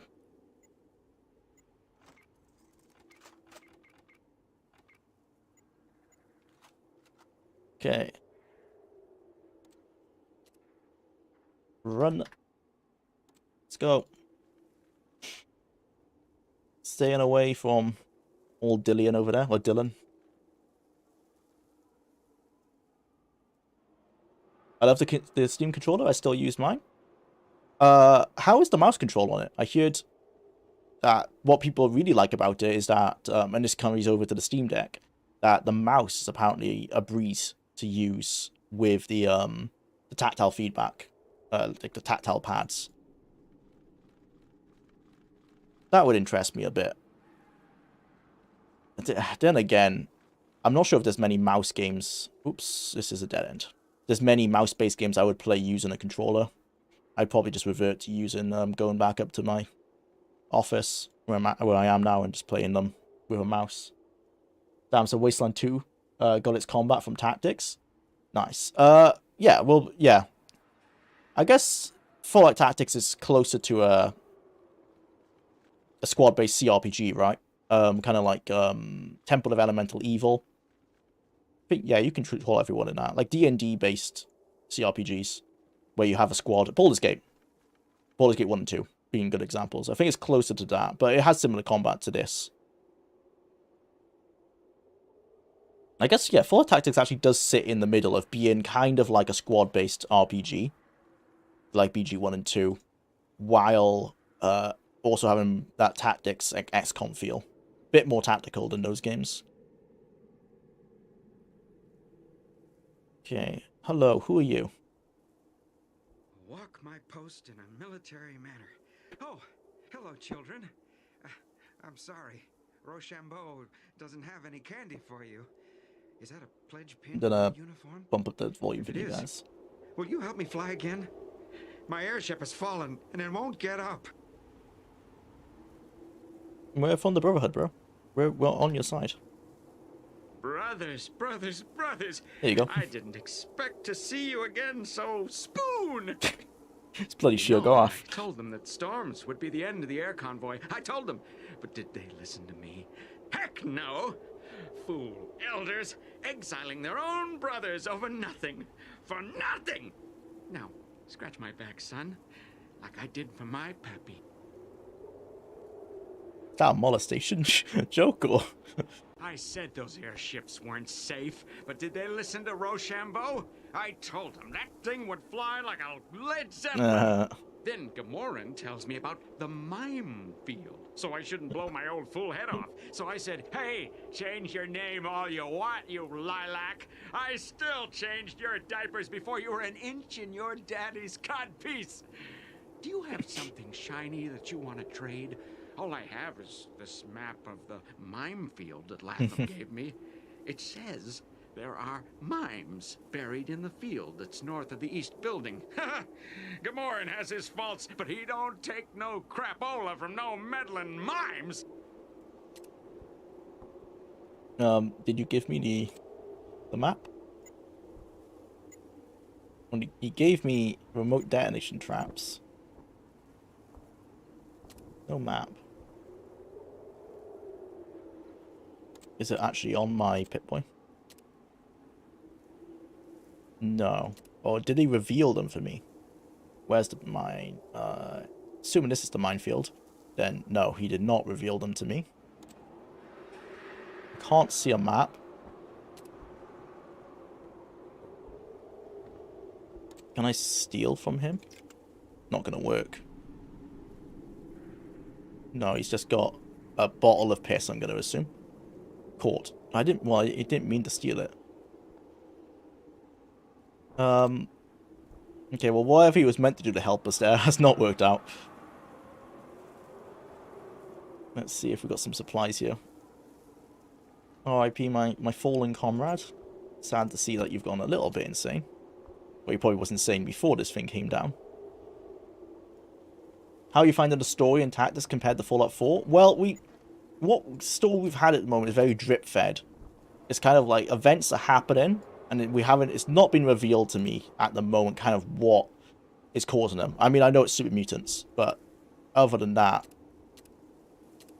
no, I can't look at the mutants we have done, but I'm pretty sure it's very much a case of like, we've come across mutants, they've stolen one of our commanders, we're now trying to find that commander. Beyond that, I mean, I like some of the lore. I like the cult that worshipped the nuclear missile. That seems to be not a homage, would be an inspiration for the cult of Adam, or the children of Adam in in the Bethesda games. But I don't know enough of the story yet to say. Like, I haven't been introduced to the villain, for example, assuming there is one. Right, Dylan, you come over to us, but you keep a very wide berth. You little rad monkey. Right. Mimes. Well, I can see where 1 is because of the dead mutant. What I want to look at here is what this says. So this says avoid or neutralize the minefield. This is a junkyard. What's the point of the junkyard? We need to come into here. A watchtower has been built here. We have noted sniper activity from the tower covering the eastern perimeter. Okay, maybe we can get Dylan to neutralize that. This is the back entrance to the military compound as it faces the cliffs to the north and northeast. So we want to go in for the back entrance. The opening here that allows access to the underground tunnels. We're not doing the tunnels because we've come this way. This is the opening here that allows access. Okay, yeah. So we're going to come in here and neutralize the compound from there. So in through here. It's a dead mutant again. And assume they're in that building. Okay, we've got a lot. Ooh, can Dillian see them? Can he get a shot? No. He can see them, but he can't shoot at them. They're wounded as well. Well, this one's wounded. I wonder why. I don't think he can shoot over... Ooh, I've got an idea, though. Who can help here? Who's better at throwing? We've got... Right, I'm really good at throwing. What I'm going to do... Okay, Dylan, you walk up a little bit. You be a scout. I'm going to run behind you. I'm going to see if I can chuck a grenade over the wall. Shh, did I go over? Oh, it did. Yes. Okay, that's brilliant. Right. Fuck. Can I? It's just is it the angle is hitting the wall? Is that the case? If I step away, I've got to get a bit closer. Okay, yeah, it's not getting over the wall. Is that just luck on that first throw? Fuck. Okay. Did I save? Yeah, let's go back to this save. It did work, that first one. I'm not gonna get... no, Dillian, go up there. I'm not gonna give up. I'm gonna keep trying that, because it seems like I could... Even with its issues, like this Brotherhood of Steel being wrong. As you told... Tactics does have a story, and it's actually pretty neat. Problem is that you only get story bits in the beginning, and the ending of hour-long missions and information you can find by exploring. Yeah, that's at the moment we're only getting the story bits, really. But if you, for example, watch a story video about tactics that compiles all of it, it's actually pretty interesting. I should look into that, but I'm going to wait until I finish the game, because I don't want to be spoiled. And a tip for the... even with its issues, like the Brotherhood of Steel being wrong, I've not seen indication. I guess is that in that they're so open for recruits. I'm kind of compartmentalizing it in my head of being the Midwest Brotherhood is very different than the Brotherhood we come to know. Fuck. Yeah, how was I just really lucky on that first throw? Yeah, so it looks like I can throw here quite easily. I'm hurting someone because I can hear them moan, like their grunt. So I might actually just keep doing it. Let's turn down the music a little bit.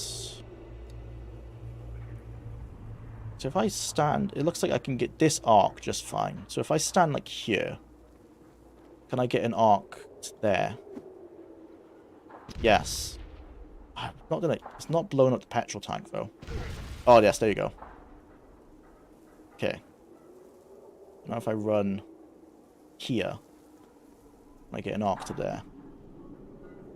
I can.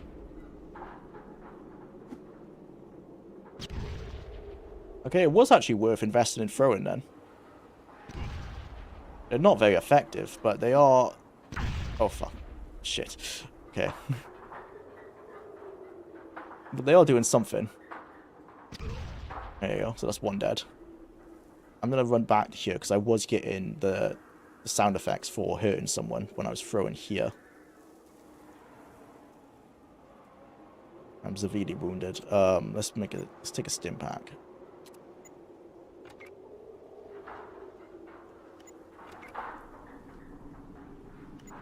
Save. Nades.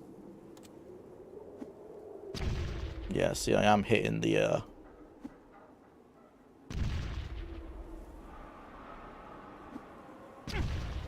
bugger. Just want to see it here if there's someone still here. No, I'm not getting the sound effects anymore. So we might have killed that guy or he ran away.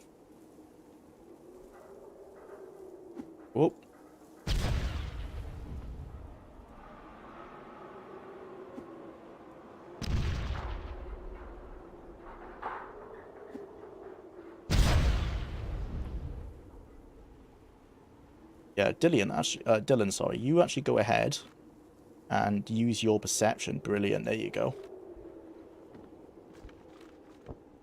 Yeah. I'm really glad we bought this guy.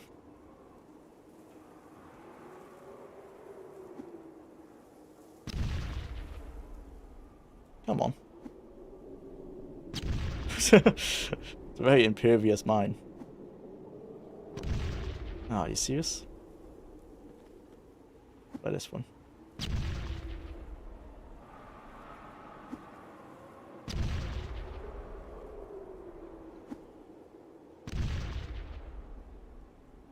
What are the chances of that?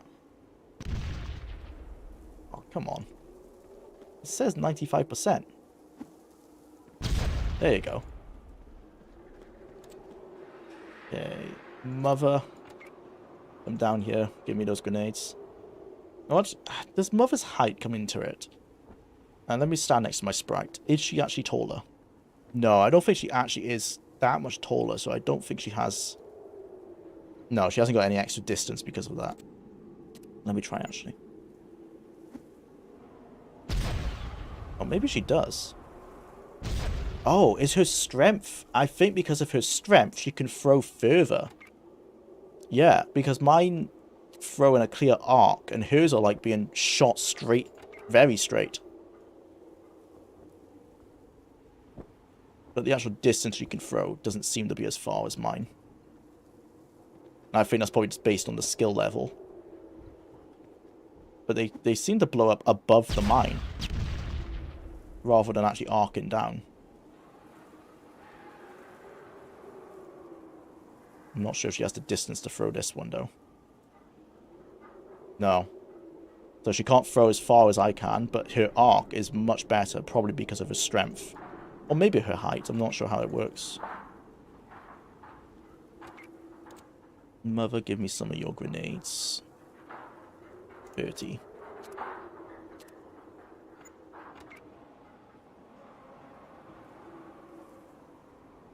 I can get to that place, I'm pretty sure. Huh, maybe not anymore. No. Oh, I haven't got the grenades equipped, my bad.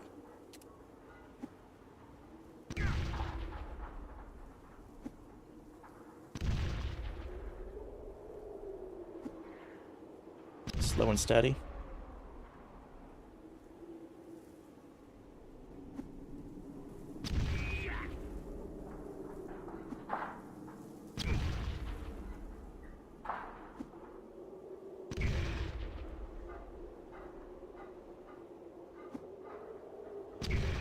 Nice. Oh, one more. Dude, the splash damage on these things is terrible. There you go. Okay. Save. Mimes. Right, so we're going to use Mother because she can throw them better. Dylan, you keep looking out. Search this room, actually. See what you can find. Nothing. Found trap. Yep. Wall. Can't find any more. Look in the building, why don't you? Is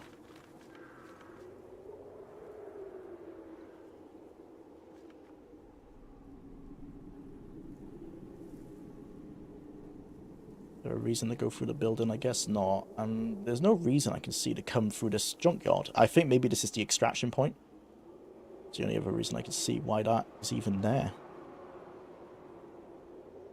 Okay, you come back, Dylan. Come up here, Mother. In you go. Throw. Nice.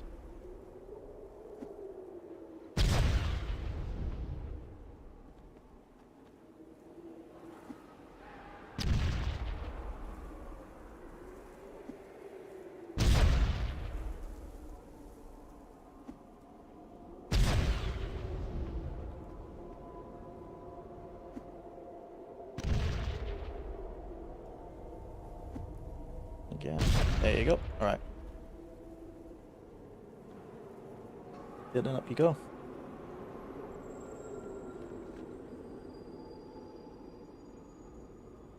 rewatch the opening cinematic. They get the origins of the Brotherhood wrong. Oh, right.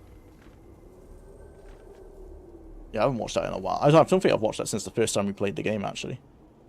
Like, on stream. 2 seems like a true RTS. DOW2 seems like a true RTS, and not the I control one and command the rest. But it's close enough, thanks for the recommendation.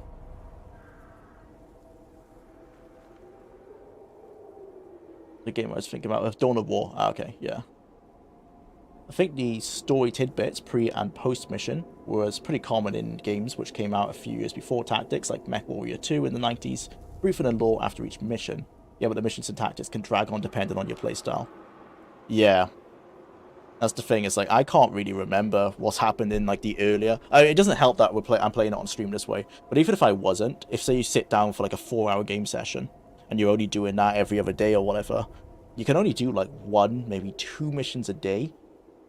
Depending on your skill level. I'm sure, obviously, a veteran of the game is speed... Well, I know they are, because Tyrannium sent me a speed run of someone, like, literally getting through the game in under an hour, I think it was. So, you know what you're doing. You can do it a lot faster.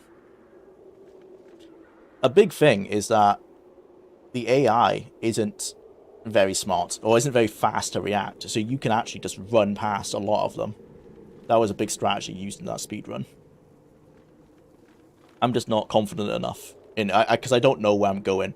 I can't really utilize that strategy. If I just run past someone and end up in a dead end, it's not going to end well.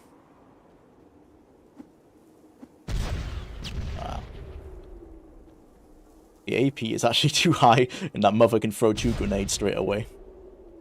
Okay, do we need to go that far? Maybe for the extraction, so let's clear some of these. But I'm not sure if we actually need to clear these ones, because we can already get in where we need to go.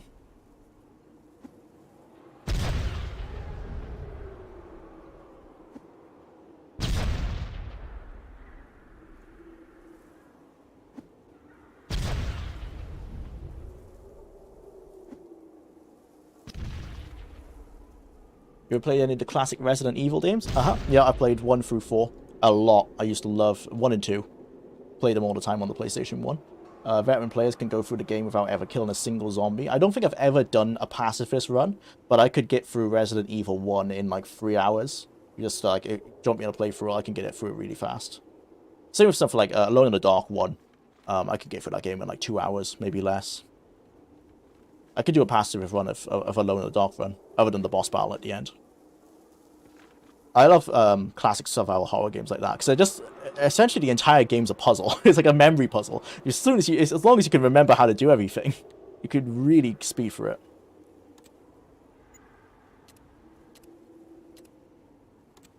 Okay, let's go look out for some more mines. I am gonna go investigate this junkyard because I'm curious on why it's on our map. There must be a reason. Maybe it is just... Oh, snipers. Shit. Okay. Right. Crouch. Ah, but I can't get the angle if I crouch. Let's see if I can get up to this helicopter and what we can do. Because they could probably snipe us down from that angle. There's a ladder there. I bet if I could crawl Dylan underneath, he could surprise them. But I'm not sure if he could win. He probably can't win that fight. Okay, keep crouching. See if I can crouch get behind this Huey. And get like this angle going. Some oil rigs there. Reminds me of in Mad Max. Is it Mad Max 2 or Mad Max 3 where there's a city built around oil rigs? Yeah, okay, I can't get an angle on them because they are lying down. That's a shame. Oh, okay. When the super mutants live in the junkyard, I really don't know why we'd come here. Right, this is gonna be a test. Can the sniper tower shoot me?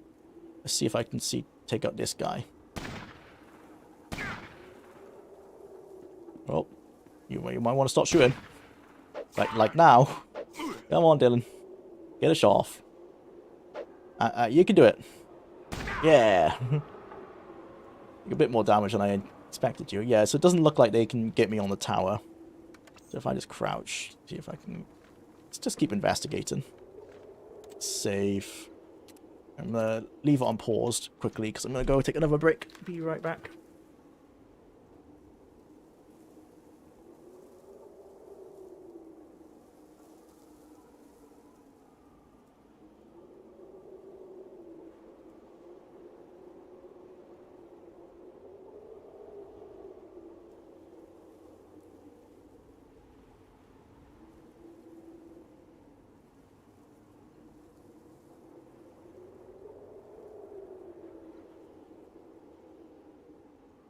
What I might try and do is bring Mother over here to act as bait. And as bait, she might be able to get the snipers to stand up or crouch up, and then Dylan can take them out. If I can post him like, in this building. I'll use Mother because she's radiated rather than Jwlar. I might have to run close to Dylan at some point. It's like, what? There's nothing here.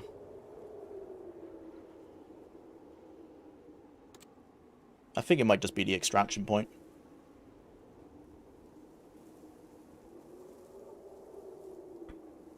We've cleared the minefield anyway. Or mostly. Okay. What we're going to do is, Dylan, you come over here. You post behind these barrels. Hopefully he still has enough of an angle, or enough range at least, to hit these guys. And then I'm going to bring Mother over. Well, I might actually give her some more grenades. Drop them on the floor. 15 grenades. Did those drop? Oh, I might just drop them all. Run away. Oh wait, no. I sent my guy to run away because I thought Mother would irradiate myself because she is radiated, but I don't think that's how it works. Just because she has radiation damage, I don't think she actually can cause it to other people.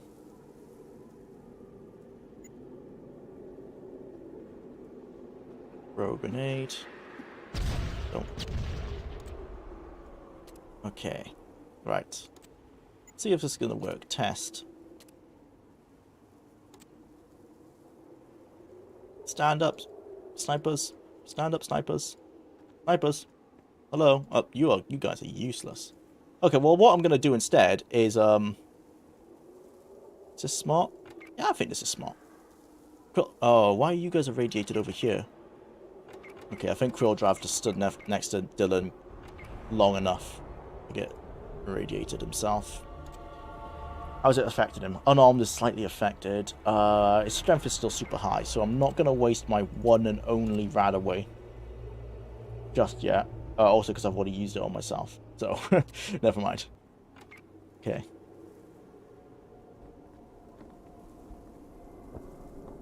Ever played any of the class? Oh yeah, sorry. Experience can drastically change your playstyle. Yeah. Oh, like my second playstyle of this is going to be so much more confident. So I just know what I'm going to be doing.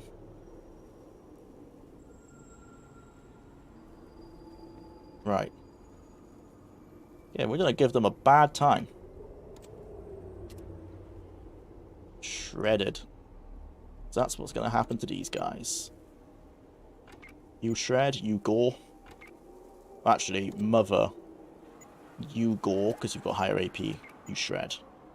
Mother up first. Jwlar up second. Gonna be a bad time. Mother, you go over here. Run, run, run. Get in, Jwlar. Mother, are you actually hitting him? Yeah, okay, you are now.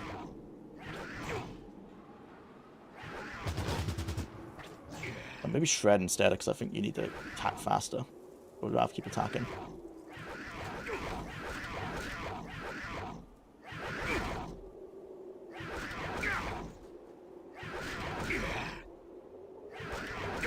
And now we wait.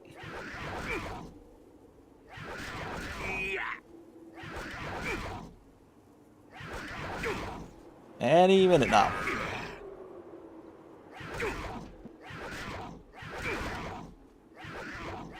It's a bad day. Okay, there you go.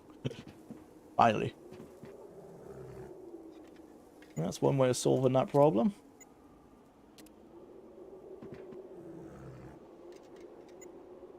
They weren't really snipers, let's be honest, but at least they're sorted. Can you stim pack yourself? I think we've already identified that you can't. You run back. Dylan, you come back. Actually, you can just stand over here and wait for us. Real Drav, you can stand. Get down, guys. Real Drav, you can stand over there. Mother, you make your way back to us. I can heal you up. Alright, all you three guys. Let's go. I love the original XCOM. Tactics felt like an upgrade to that game. Yeah, it feels a lot like XCOM. I played enough of the original ones, but I played a lot of Enemy Unknown. Okay. Yeah, I'll just stim myself up. Rather than waste more of the doctor's bags.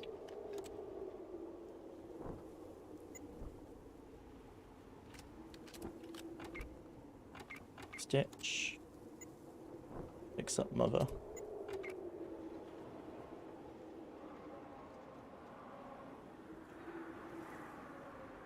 $50. I think we might be able to finish this scenario in this playthrough.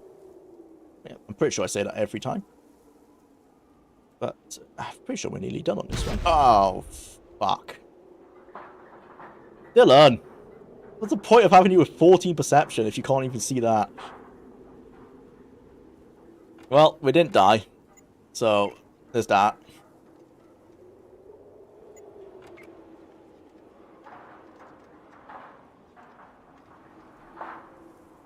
I'll use a stim pack on Mother so she doesn't get the bandage trait.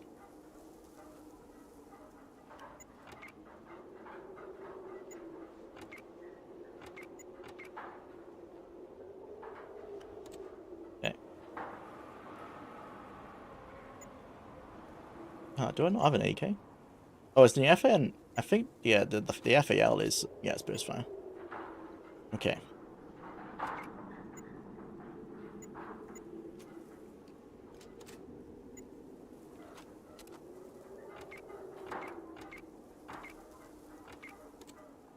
Mother, get your grenades ready. Dylan, you heal yourself up.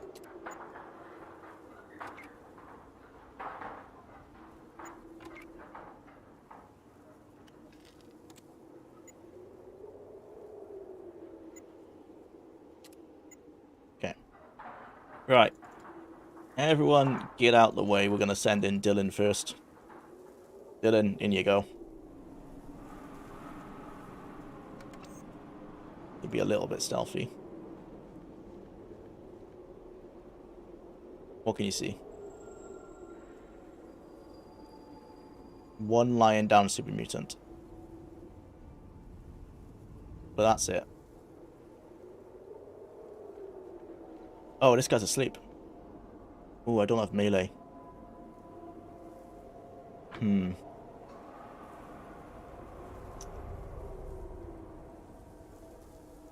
Got a plan. Dylan, you kind of crouch out there slowly. You get out of the way. Right, I've got these detonators and remote detonation. I can sneak as well. So I think I'm okay at sneak. 81. No, sneak. Plan is we're gonna... Dylan, you are terrible at this.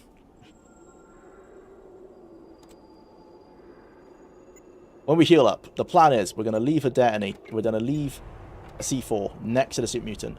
They'll leave a C4 next to these fuel tanks. We're going to crouch out and we're going to detonate them. That'll kill that guy, and I'm hoping that this will cause a distraction to bring people in.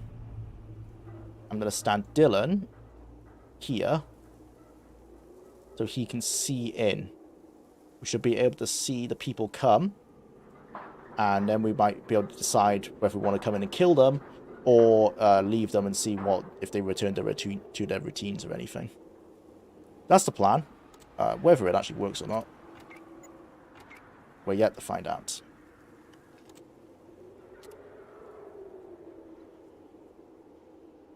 Kaboom. Write down that you should include that explosion in the highlight video. The sheer disappointment in your face. I know.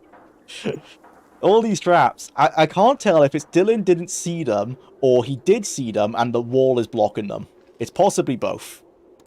But just if we could not run into any more mines, that would be great. Right, okay. Sneak. Save. Let's do it. Jwlar, you just walked past a great excuse to say, Dylan, you son of a bitch. Okay, next time we run into a trap. Yeah, we've got to say that. I completely didn't even think of that. Right. Drop. Oh, set the frequency. 04... wait, clear. 040. Will I remember that? I'll see this one. 69. 069. Okay. Okay, crouch over here. Oh, did I drop it? Yeah, we dropped it. Okay, there's a guy here, and I don't know if he's gonna notice it. What am I? Oh, it's on top of the building. This is a building. Right, I didn't clock that at first. Well, now that I know, it's gonna change my plan. I'm gonna see... Right, so he's facing the other way. I think we can legitimately walk up these stairs and be okay. Is he sleeping, or is he lying down? We'll know if we walk around. He's got a different position to that Super Mutants thing. When we can identify him, it'll show if he's snoring. Well, what we can do actually is just drop this here. So yeah, put that on 6-9. I'm not sure if that'll hit him.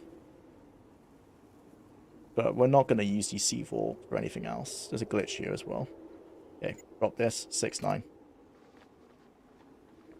I'm not sure if that's enough, so I'm going to put another one. Right here.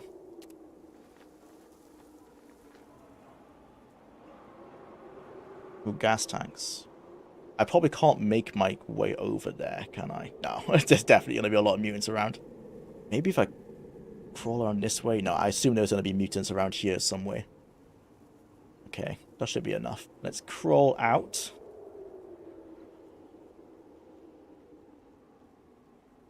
Should play that clip when you pick Dylan in your squad.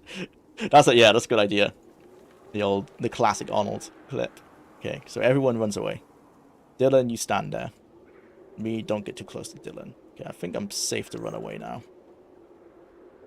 Get out, sneak.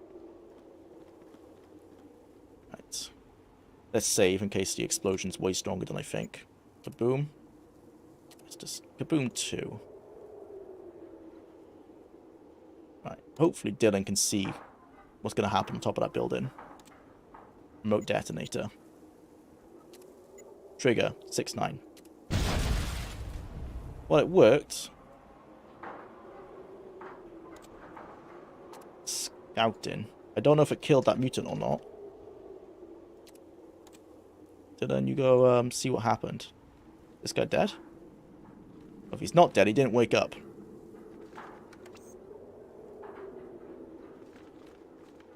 What? Unhurt? What? How? Well, it doesn't look like anyone's really investigating these fuel tanks, so my tactical plan has not worked. What we're going to do then is just post up in front of this guy's head. I can't aim shot, which is annoying, and I'm just going to try and see if we can shoot him in the head. Well, he's not even waking up. Well, that was hard.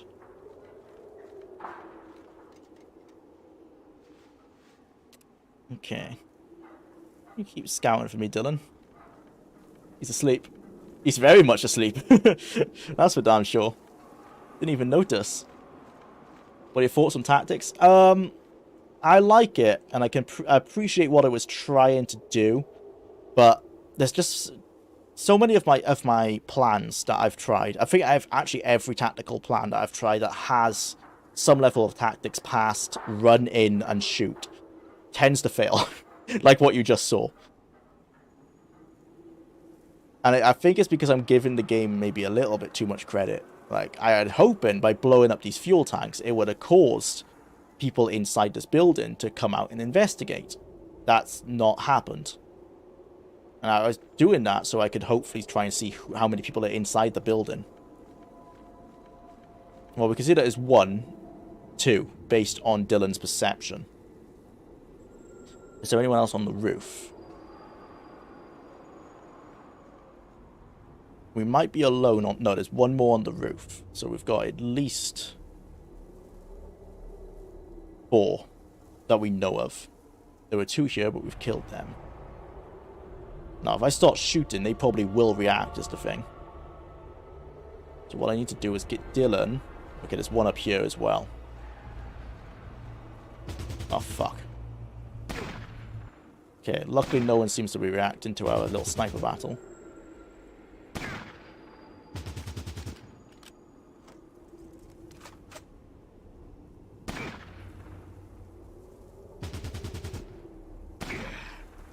I should give... Actually, I'm gonna have to kill this guy. It didn't use grenades. No. Okay, I was thinking if we could give Dylan grenades, that would help him, but it probably won't. Let's just use Dylan to scout around, take out any stragglers. Shit. Okay, I can't get a shot from there. But he can't see us either.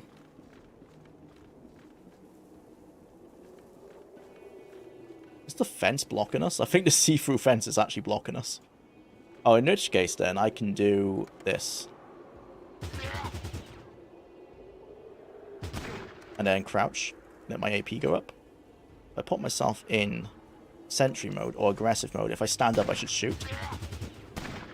I do, but it's not as fast as I would like it to be. Let's stim up. Oh, there's other people shooting us. Oh shit. Oh, okay, fuck. Right, this is not gone well. That's not gone well at all. Okay, well, see, so sometimes they do actually notice you and respond. So we're going to do that strategy again.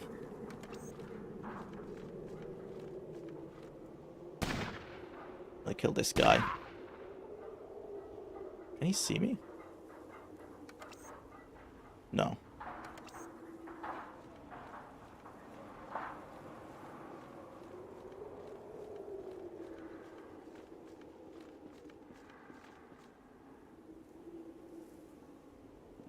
Is the combat better compared to Fallout 2?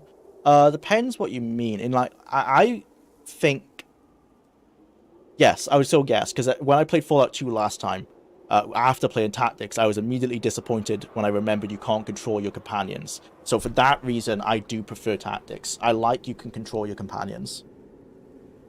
It's actually, I wish the mods that were seeking to recreate Fallout 1 and 2 in the Tactics engine did come to fruition. I'm not sure if they're still being worked on, but I know they were started at one point.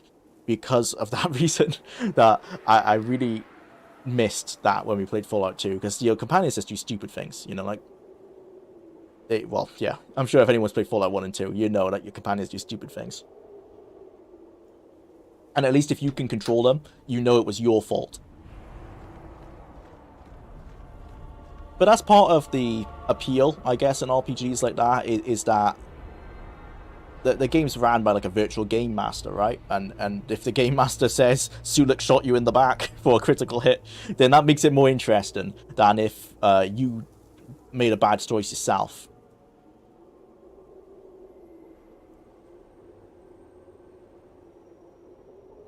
Snap. Okay. If I shoot that guy, this guy's definitely gonna know. But what I can do is the same as what we did last time. So if I crouch over here, this guy won't know. We can line up here. Yep, now we can shoot him. And what I'm going to start doing, now that Dylan's kind of out of the way, is we can start bringing other people in. There's Quilldrath over here.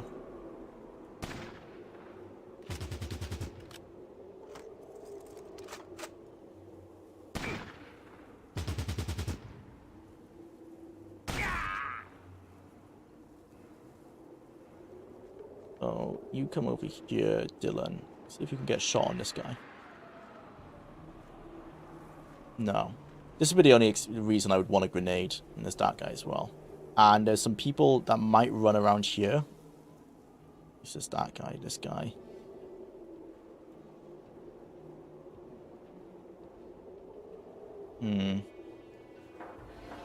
Any other way up? It's this way. It's gonna guarantee there's gonna be mutants right here. So we do have to just go up this back stairwell. We're gonna have to run, I think, into Dylan's sphere of radiation. And we're just gonna have to accept that's gonna be the case. Oh, fuck. Controlling the wrong people. Let's just try and get him out of the way a little bit. I don't want... Okay. Mother, then.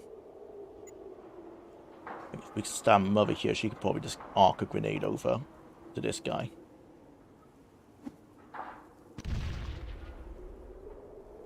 A little bit further. Yeah. Oh, fuck. Well, yeah, it didn't really go the plan there. Dylan, if you could, like, can't hit him. Shit. Oh, I'm throwing grenades, that's why. Literally threw, like, point-blank grenades. I meant to shred. Dylan, can you... Okay, I'm gonna set Dylan to aggressive. Right, so he is shooting people now. Ah, fuck. Okay. We might have to bail. But I'm gonna see what we can do, so... Okay, turn-based. We need to get Stoma down here with a rocket launcher. So let's run him down the side.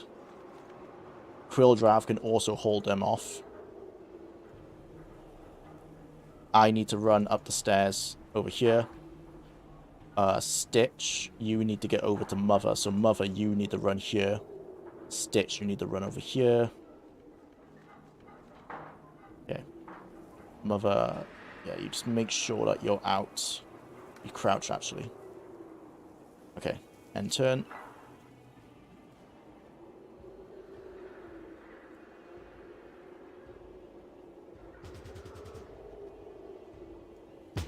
God, there's super mutants on the outside coming in as well. Shit, I think we've triggered the entire base.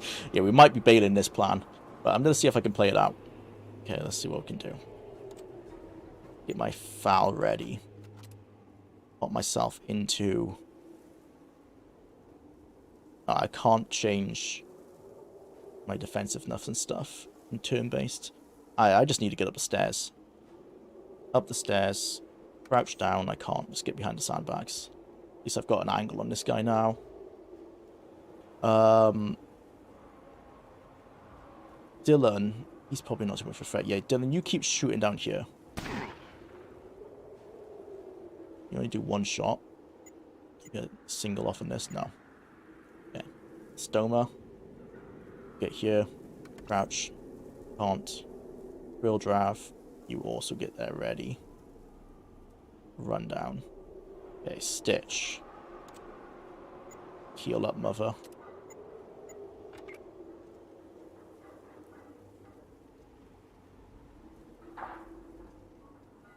Take your time. Any minute now. You could. Oh my god. Tactics improves on surprisingly a lot of things from Fallout 1 and 2, but it doesn't go enough for it to be distinctly different. I just feel very similar still. Getting more comments from a couple of people I've shown the documentary to, I've realized that nobody has said anything about the intro animation I did. I know it was bad still. I mean, it was nice, but I guess it's like, I've noticed with YouTube videos is that people almost expect a level of editing that they will generally just not comment on it. It's a shame, because, like, you know to yourself, like, oh, I spent ages on that and I'm really proud of it. But people will just be like, oh, that was kind of cool, and then not really mention it. Just how it is, sadly. Sorry, but if the Deathclaw on the team runs away whimpering, I'm not going in there. Yeah, not great. Okay, is Stitch just bugged? Like, what's going on here? Like, hello?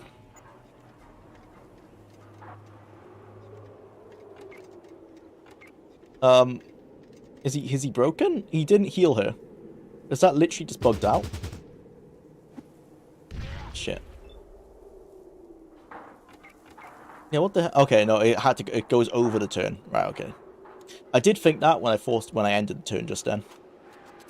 Right, Stitch. You need to also run in. Mother, you also need to run in. You need to stand up and run in.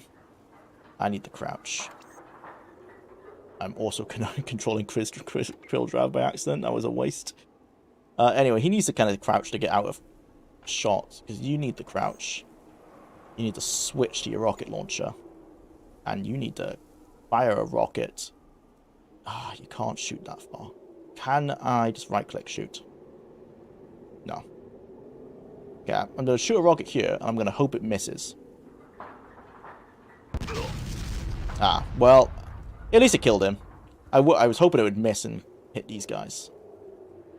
Okay, Krilldrav then. You actually can stand up. Gonna start running down. Dylan, shoot this guy. Me, shoot this guy. Okay, I've got to stand up to do that. Stand up.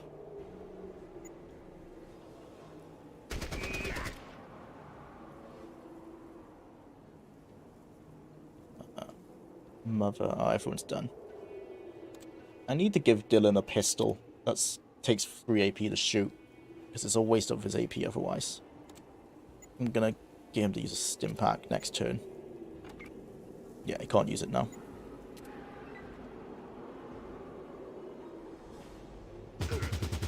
Good job.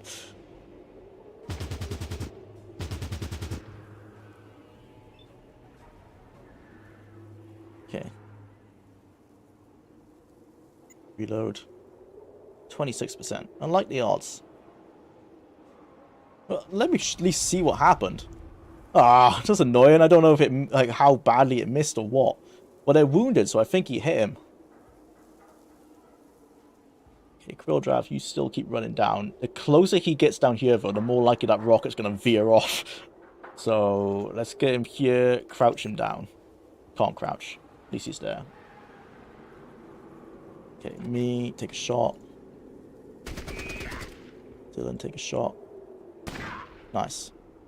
Reload. Crouch down. Reload. Stitch. Run on in. I'm gonna Stitch to go left with his shotgun.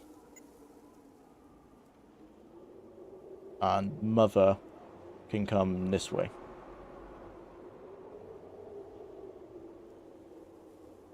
Alright. End turn. Okay. Stoma. And you No. Can't aim at those guys. Burst fire. Can you shoot this guy? Yeah, shoot this guy. Well, don't hit Krilldrav in the back, but okay. At least he's dead. Okay, so, actually, I don't really know what I'm doing with Krilldrav there, because I'd rather just take these guys out with rockets. So I'm going to bring Krilldrav back.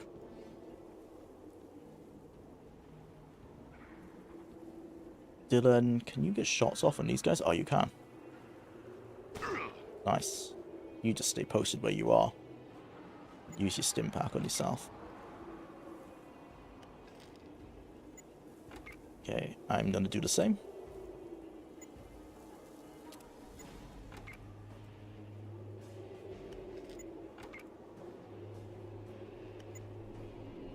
Brother, you go there. Stitch, you go down here. Nope, not me.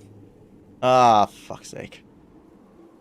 Yeah, the drag click in this game is a bit imprecise. Dylan, you get closer to those guys.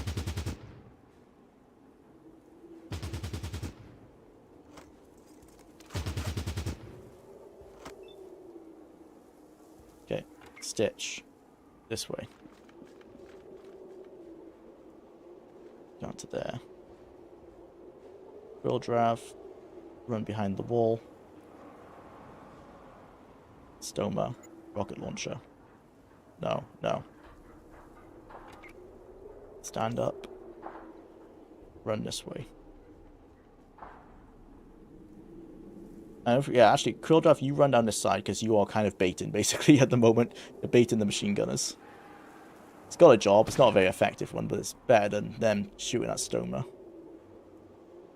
Yeah, a bit closer. Okay, Mother, run around this side. Oh, fuck. Not ideal. Can you shred him? You can't. Stitch, can you get any closer? You can't. Okay, I'm gonna have to get over there to help her out. You pot on Gore. Okay.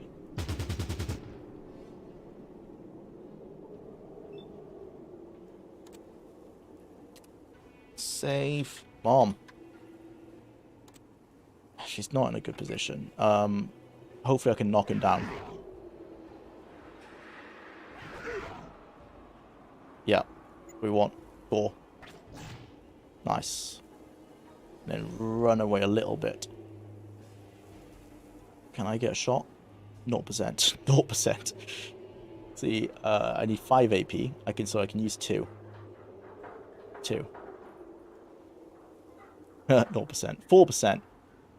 I like those odds. How many rockets do I have, actually? I have 3 rockets. I like those odds. Nope. I think I'll need to crouch next time. Okay, Krill Drive, you kind of still stand there then as bait. Get a little bit closer. Dylan, keep shooting.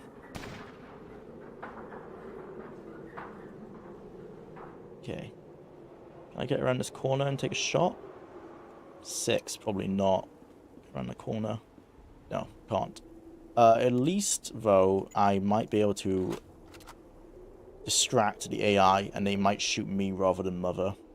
Just get a bit closer so he makes that decision. Ah, fuck. Ran out of AP and it switched to Stitch, so I just wasted Stitch's turn. Yeah, I don't like the automatic, that kind of stuff, where it just automatically switches to another character when your AP runs out. Just a lot of, like, quality of life stuff. Yeah, I don't want to do anything with Pure Drive at the moment, just lie down.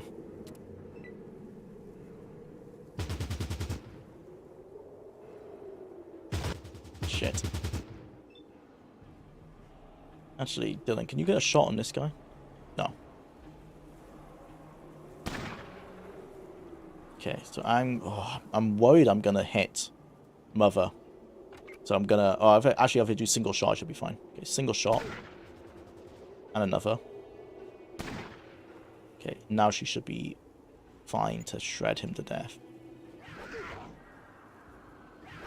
Nice. Okay, Mother, you run this way. I'll stim pack you up next turn.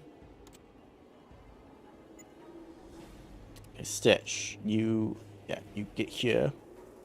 Ready. We're gonna take it. Oh, fuck. Ah, shit. Okay. You crouch down behind the Nuka-Cola machine. And just kind of stand there. Krilldrav, I do have a job for you now. You are gonna have to come help us out. I think Stoma can hold those guys down with his rocket launcher. 0%. Oh. Maybe don't shoot when it's at 0%. Oh boy.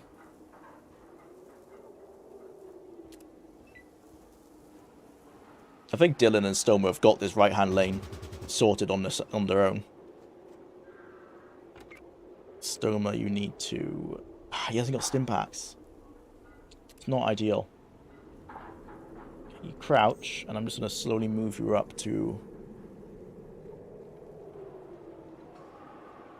There. Right. Stim pack, Mother. Oh god, this could take a while.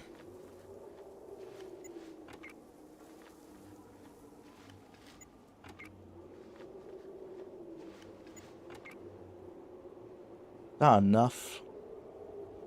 It might be enough. Right over here. Mother. Oh. You run here. I don't want to run towards these stairs because I don't know if there's any mutants coming up them.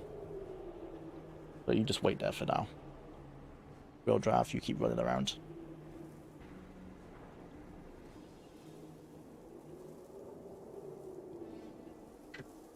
Why are they speaking English? The super mutants? Because they can.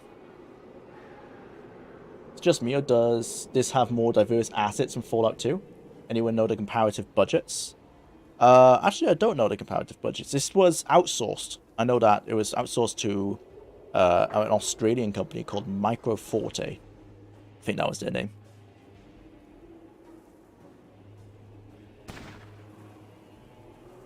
But you're correct in that there is a lot more artwork in this game. A lot more of it is 3D modeled as well, rather than being 2D. Then again, I would say, it's 3D modeled and then turned into a sprite, but I think that is actually how Fallout 2 approached a lot of its artwork anyway.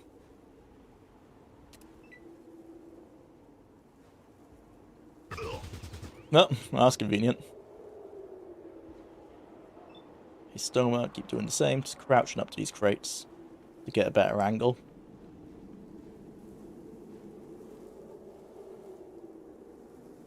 Okay, I'm going to see if I can get an angle on this mutant around the corner. Shit, there's 2 of them coming. If Stitch runs out that door, it's going to alert these guys, so I can't do that. Okay, doesn't look like there's anyone coming up these stairs. Never mind. Oh god. Got 3 mutants coming up that way. Bugger. Dylan, I need you to come over.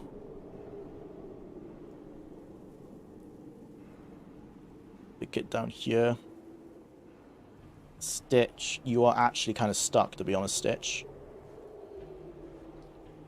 What I can do is crawl you out and take shots. And then crawl back in the cover. Nope, nope, not that way, Stitch. Bug up. Mother, you just stay here. Crouch down. Jwlar, we need you, like, now, buddy. Oh, oh fuck. They are face to face. Hey, boys. Nice to see ya. How are you? Do you mind if I shoot you point blank? No, you don't. Well, that's great. I'm gonna just crouch this way. You can't see me. Okay, Jwlar, come on in. Oh, Stitch, actually, you take a shot as well. Stitch.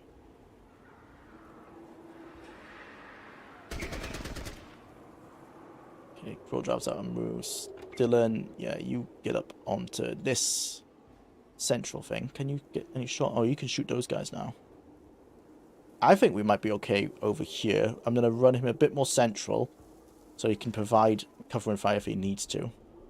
Now Stitch can get behind the Nuka-Cola crate. Or the Nuka-Cola machine. Okay. Stoma, keep getting up to here. Reload. Next turn, yeah, 54%. I'm going to try that. Mother, I think you just stay out of it at the moment because your health's too low. Tactic updates the Fallout 2 engine. So the only thing they really did engine-wise was being able to control a squad in real-time combat, so the resources could be focused more on assets. Actually, yeah, that would make sense, because there was not a lot of time spent comparatively on actual, like, side quests. I guess it was the main narrative, some minor side quests, but mostly level design. I'd say it's level design and art design.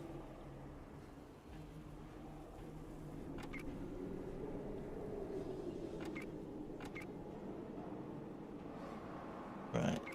Point blank in the face. Jwlar, come on in. Shred him up. Knocked out, brilliant. Stitch, you pop out. See if you can finish him off.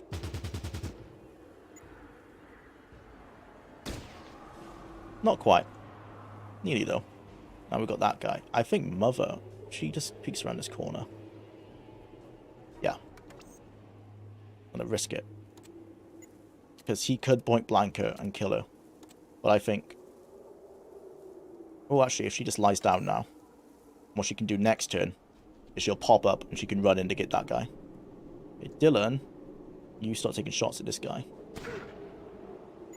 Reload. Stoma, can you stand up? You see him? Yeah. Do it.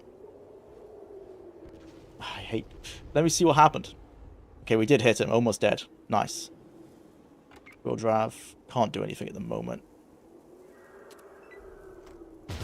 Oh, fuck. Okay, she tanked it, luckily.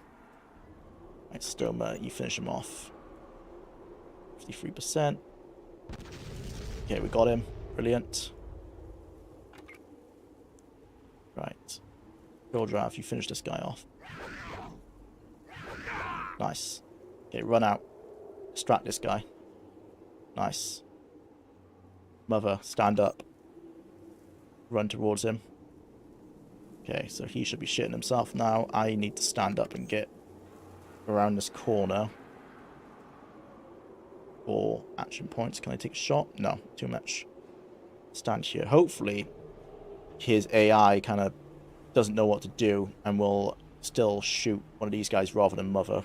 I can get a shot. Nice. Another. Oh, yes, knocked him down. Okay, that's brilliant. Dylan, you shoot that guy. Knocked out. Nice. Alright, fingers crossed. Mother doesn't get killed. Oh, fuck. Ooh, that's close.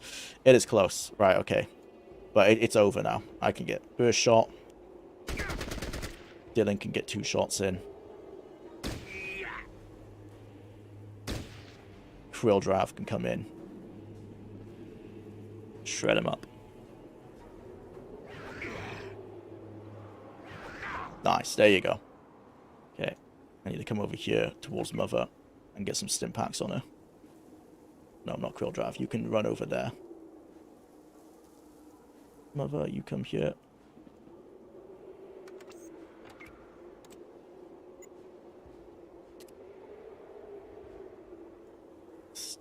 Dylan. Oh, where'd that guy go? Considering that he's gone missing. Stoma, you start running out. Let's try and see where that guy has run off to. Mother, you just stay there. Stitch, you also just need to stay here. Oh, he's out of ammo. Oh, he's got loads of 7.62. Why can't he... Oh, he's out of AP to reload. Okay. And turn. Right. Heal up, Mother. I think I'm just going to use all my AP on this turn to heal her, but we won't actually use her in the fight. But as long as she'll be healed enough that if she does get ambushed by someone, she should be okay. Yeah, okay. So now I just want to run her away. Hopefully we don't come across anyone. Oh, you can still get the bandage trait just from stim packs. Guess that makes sense. Okay, Jwlar, you run in ready. I'm gonna run in ready.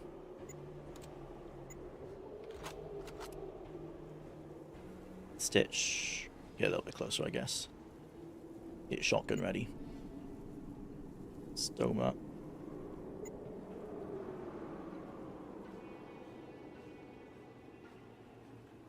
Where'd that guy go? There was a guy we were shooting. Oh, he's wounded. Oh, yeah, he knocked him out. Okay, so Dylan, you come down here. Get a better angle on that. Okay, you guys just wait. Oh, well, I got a plan, actually. Yeah, we'll set that up next turn. What I want to do, actually, is see if I can set a bunch of detonators in front of the door. It would work better if we had mines. I'll set a bunch of detonators there. Run Jwlar, like, in for a second, and then run him out, and see if they'll follow out. Might be a bit finicky to do in turn-based mode, but I don't feel confident enough to do it in real time. Right, can you get a shot? Yeah.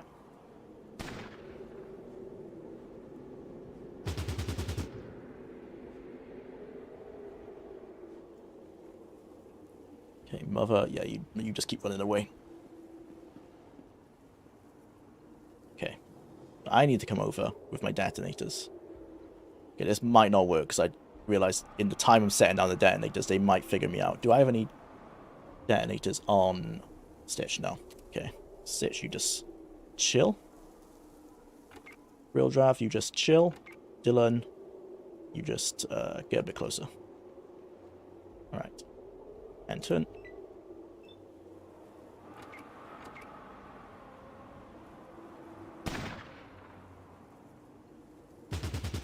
Almost dead. Yeah, let's see if this is gonna work. Sneak. Detected. That's a waste. Go here. Oh, never mind. I think they can see me. I don't know how. A new strategy. We're just gonna. Okay, he can see me, I guess, somehow on the angle. Gonna do it this turn. Stitch. One step close. Burst fire. This guy. Nice. Jwlar. Run on in. Shred him up. Me, can I get a shot? No. Stand up. Ah, just walk a bit closer. Stitch. Yeah, Stitch. You stand up, buddy. Stoma, there's nothing you can do. Just get a bit closer. Mother, keep running away. Well, actually, yeah, run around this way, Mother, because we might need you. Jwlar, run behind him. Yeah, so that if your teammate tries and shoot you, he'll shoot the other guy. Get a bit closer, Dylan. Oh, they didn't take a shot. Okay. Stitch, shoot him up. Don't hit Jwlar, but that's fine. He's dead at least. Run on in. Me. Run on in. Oh, this might hit. Okay, single shot. That's likely to hit Jwlar. Nice. Jwlar. And run away so that Stitch can use his shotgun. Nearly dead. Dead. Okay. So Dylan, stop making you. Actually, no, Dylan, you can't go over there because you're irradiated. Okay, just get a bit closer to him. Stitch, stand here so you can get a better shot.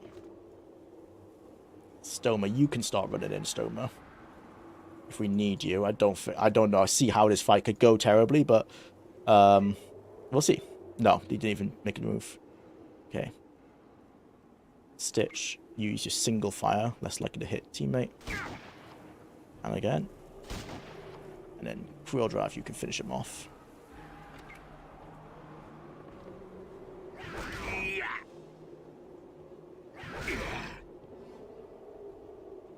Oh, not enough.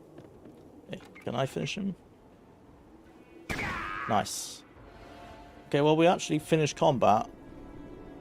I thought we were looking... Huh. We were looking for our captured commander. Is he in the tunnels underground? I would have thought he'd be in here. Let me check. Kill... Oh, kill Gamoran. Or Gamoran. You have two objectives. Your first objective is to assassinate Gamoran. He is a dangerous man, and his knowledge of our inner working could prove our undoing. Without his guidance, the super mutants will lack the leadership and discipline to be a continual threat. I haven't seen him. Your second objective is to recover General Barnaky. All facts indicate that he is kept close to Gamoran. Assemble your squad immediately. Okay, so Gamoran is not in here. So he's either underground. Yeah, so he's either underground or he's in the junkyard. If he's in the junkyard, that's going to be so annoying because we were right there. Oh, man. Okay, I'm going to guess he must be underground then. Because we've killed everyone. Okay, well, everyone get into this building except Dylan.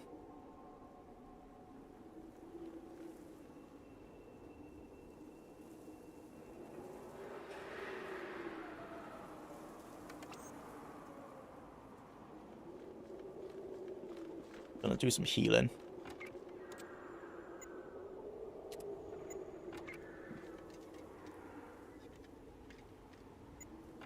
I don't think I can heal Mother anymore because she's been bandaged too much.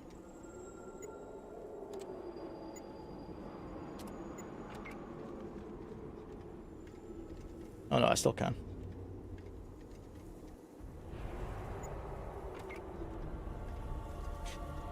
When I hear that death sound, I instantly just think of Deus Ex. Yeah, I think it is the same stock sound, or at least it's very similar. Okay. Find Gamoran, or Gamoran. Shoot these guys.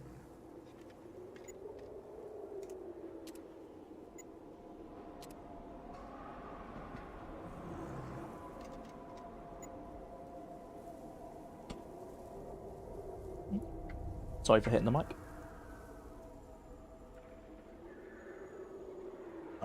ammo. What's on this bookshelf? Ooh, what's this? Pre-war donuts. Okay, some food. Stitch, you can come take these first aid kits.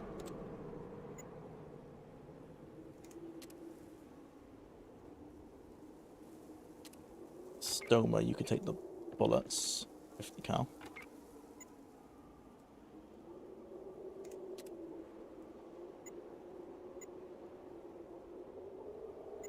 Still fresh, TM.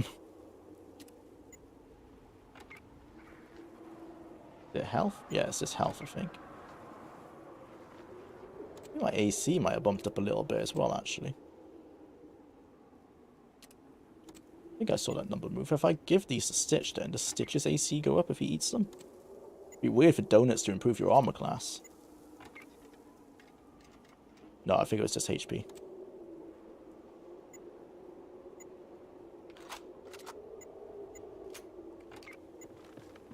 Nope, nope, nope, nope. Stitch, come back.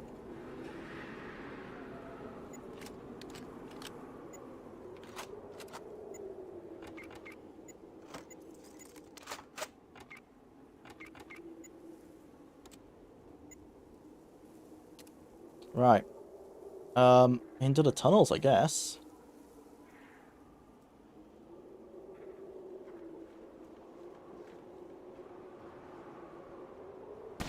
Oh, who have you seen?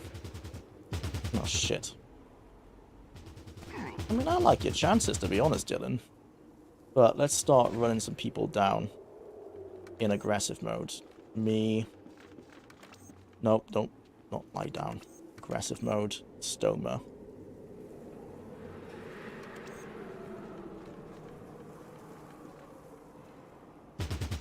Oh, there's more. Yeah, it's all the guards. Okay, I took a lot of shooting then. Oh dear. Let's run that way.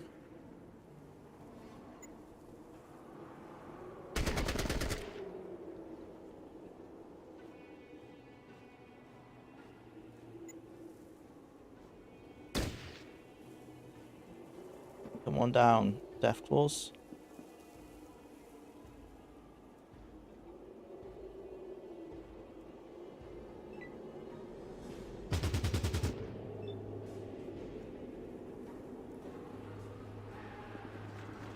Okay. Didn't mean to control both of them then.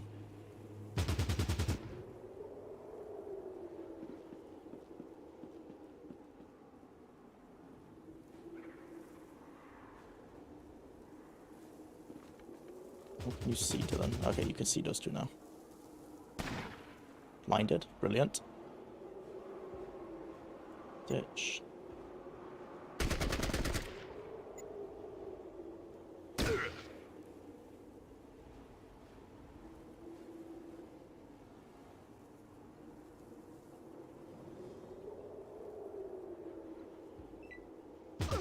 Oh, fuck. Well, shit. Find more in back. Okay, let's not run in front of the gates. That was dumb. Oh, we only got 2.5 minutes left. Yeah, well, because what I was gonna do is I was trying to bring Dylan down here. To go. Don't take a shot, Dylan. That's what happened.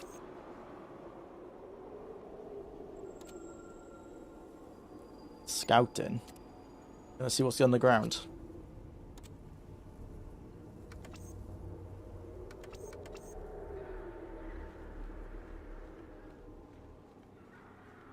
Oh, okay. Oh, okay. Yeah, this is definitely where they're gonna be. Oh boy, it's a big base.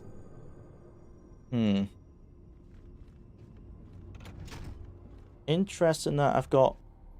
Is this General Barnaky in power armor? I can talk to him. Who are you? Are you friendly? No good, I'm finished. Hello. Gamorn! Gamorn, is that you? I failed you, my lord. We all failed you. Whole platoon wiped out by that one monster. They crushed us. Those things, they don't feel pain. I used to think the same thing once. They took my prisoner, General Barnaky. What's stronger than I a super didn't have mutant? time get any information from him. He's a tough nut to crack, all right. Don't like mutants much either. You should have seen it, Gamorn. It looks like an angry god. Breathes fire and death. Geckos? It can't be that. I'm going to die. Oh, interesting. I don't hurt anymore. Why is it so bright? I hope it's not that damn robot again. Master. Did that finish the quest? No, I still need to kill Gamoran.